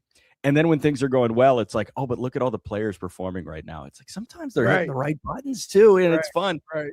It's cool because the Marlins are very new school, analytically driven. But there is also plenty of gut feel. I can attest to that firsthand. I know Clayton McCullough has this thought out internally, and he's making quick decisions in the midst of games. And I think that guy does a heck of a job, and really excited that he's, kind of getting this hot run of form from the Fish right now. So I heard you guys talking about this a little bit on the broadcast yesterday with Tyler Phillips. So he is ditching the slapping, and he has a new method. Because we've been talking about this for a little bit since he's moved to the starting lineup. Yeah, we were trying to figure out what is he going to keep when he's doing it. He's abandoning the slap? Yeah, it was a little bit of like trial and error for him, I guess, or just figuring out what works best for him, because he was slapping and coming out of the bullpen for his first start, and then he was slapping and coming out of the dugout, and they were like, hey, we'd prefer if you came out of the dugout, but you can't slap every inning. Like, that was kind of a Phillips prerogative. He was like, if I slap every inning, I'm going to be concussed by the end of this. So because, like, they're real slaps. I thought at the beginning when he started doing that, like midway through last year, I was like, oh, this is a bit. And then you would zoom in on his face and you see like a red handprint. I'm like, oh my gosh, he's actually doing this right now, huh? Now I don't think he's doing that, but it's classified info. Like, he's got this poster and he doesn't want to share with the media, and he looks at like this poster when there are 2 outs in the half inning when he's going to go back out. So I guess he's just finding a way to flip the switch. I don't know what that is, but allegedly it's not slapping himself in the face anymore. It's this poster hanging in the tunnel right behind the dugout. I was about to ask you, I was like, where is this? Does he have a binder? Like, what the hell? You know, is somebody's gonna find out what that poster is. Of course, yeah, of course. Stumble in. I gotta go to the bathroom, take a photo. Yeah, we gotta figure this out. Like, what is this? I love a guy who's got strange quirks and ticks, but that is something. Like, look, he's been impressive. I think that's the thing is it's such a different thing. You gotta amp yourself up, and you have this wrestling persona, but then you have to cruise through a game where there's more ebbs and flows. There's got to be a different adjustment for him. Yeah, 100%, man. And like, I think what he's trying to do is get it a little subdued. Like Daniel Moskis, the Marlin pitching coach, mentioned to him he would like him to effectively clock in and clock out for each half inning, where it's like you're not, pent up and angry the entire time. You can do that when you're throwing an inning or two, but when you're throwing 5, it's just like not a good way to live. But there are guys that, can kind of tap into that over the course of their start. And like I think about Skeens in Pittsburgh. Paul Skeens, I remember his rookie year and even last year was ripping like shots of honey in between every half inning. Like he was just keeping the sugar up. Like there are things that you can do. And some of it could be placebo effect, but at the end of the day, man, like he's going to figure out what makes him tick over the course of a start. And he's up to 80 pitches and he's looked really darn good doing it too. You got any weird superstitions like during a season? Are you keeping anything like even as a broadcaster, you keeping the mojo going? You got anything going on? So total broadcast dork thing for you here. So we've got 162 games.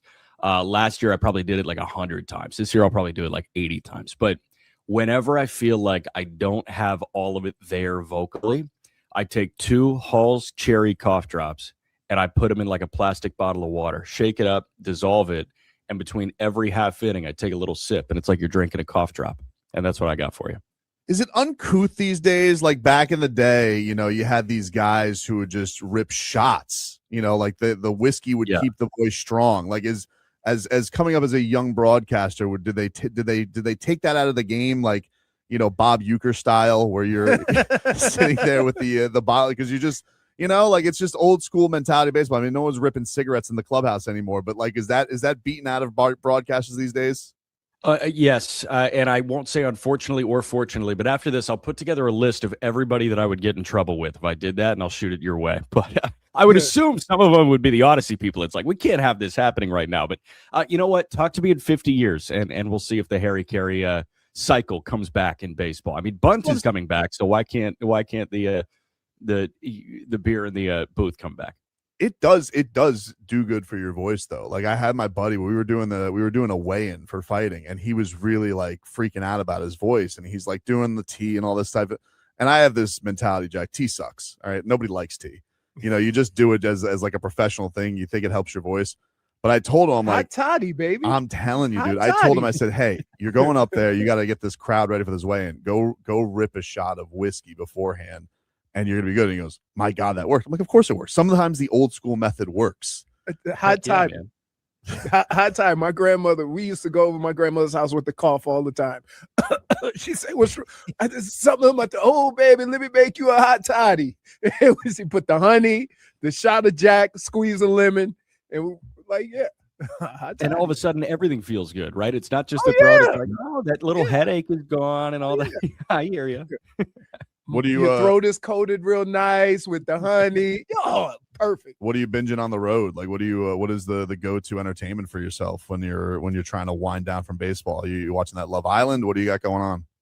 So my fiance lives in Pittsburgh. She's in a residency program. So it was nice when the team flew from Pittsburgh to Philly. I stayed back. I just spent that extra night there, and we watched Love Island. And I was just trying to get my feel for each of the characters. And I feel weird calling them characters because they're there for the right reasons and they're there for love. Until a hot new bombshell walks into the door. I don't know about Kenzie. They're really there for love. I don't think Kenzie's there for love.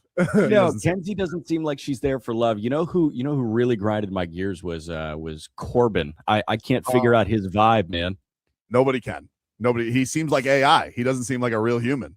Yeah, so my fiance called him Chat GP Corbin, and I was like, that's kind of fun. So no, it is. It's crazy. Is like the players watching Love Island? Is this a buzz among some of them? Are they all trying to catch it on the road? I'll ask. I know a couple of them were watching Euphoria as that came to a close, and I was watching Euphoria. I grinded that, and it was like ripping the Band-Aid off. Seasons 1 and 2 I thought were really good, and then season 3 was like, this is awful, but I'm glad it's over in a minute. I didn't even watch the ending. Yeah, didn't even watch the ending. It just do it for the sake of doing it, but you're not going to enjoy it. Yeah. See, you guys watch fake stuff. I watched every season of Game of Thrones during the pandemic. Yeah, in about a month. He's very excited to watch House of Dragon. House of Dragon starts Sunday. Okay. I've heard nothing but great things. I haven't tried it before. Yes. You watch Game of Thrones? No, I haven't tried it before, but again, I've heard awesome stuff. Jack, I swore that I would not watch a show that didn't have electricity. I'm serious. This wasn't a bit. What a weird box the show has to check. This was not a bit. I was serious. So they go, hey, we're at home. We're doing the show from home, and you got all day. You can't go anywhere because of COVID. So I said, let me kick the tires on it. Right? Yeah. I got hooked. So I watched that. I watched I'm hooked. Good for you. My COVID was Tiger King, Joe Exotic, just like everybody else. We did that. Yeah, we did that. Yeah. I mean, the mauling of the employee to I'm never going to financially recover from this. That's one of the best moments in history. What do you think? They go into this cage with these tigers and nice kitty. Right. What do you think's gonna happen? Insurance is gonna suck. Catch Jack McMullen on the call tonight. Marlins and Phillies, game 2 of their series, 6:40. Steven Strom will get you ready with Marlins on deck tonight at 6. And you can listen to that right here on WKM. Jack, appreciate the time, man. Thanks so much. Thanks, Jack. No, appreciate you guys.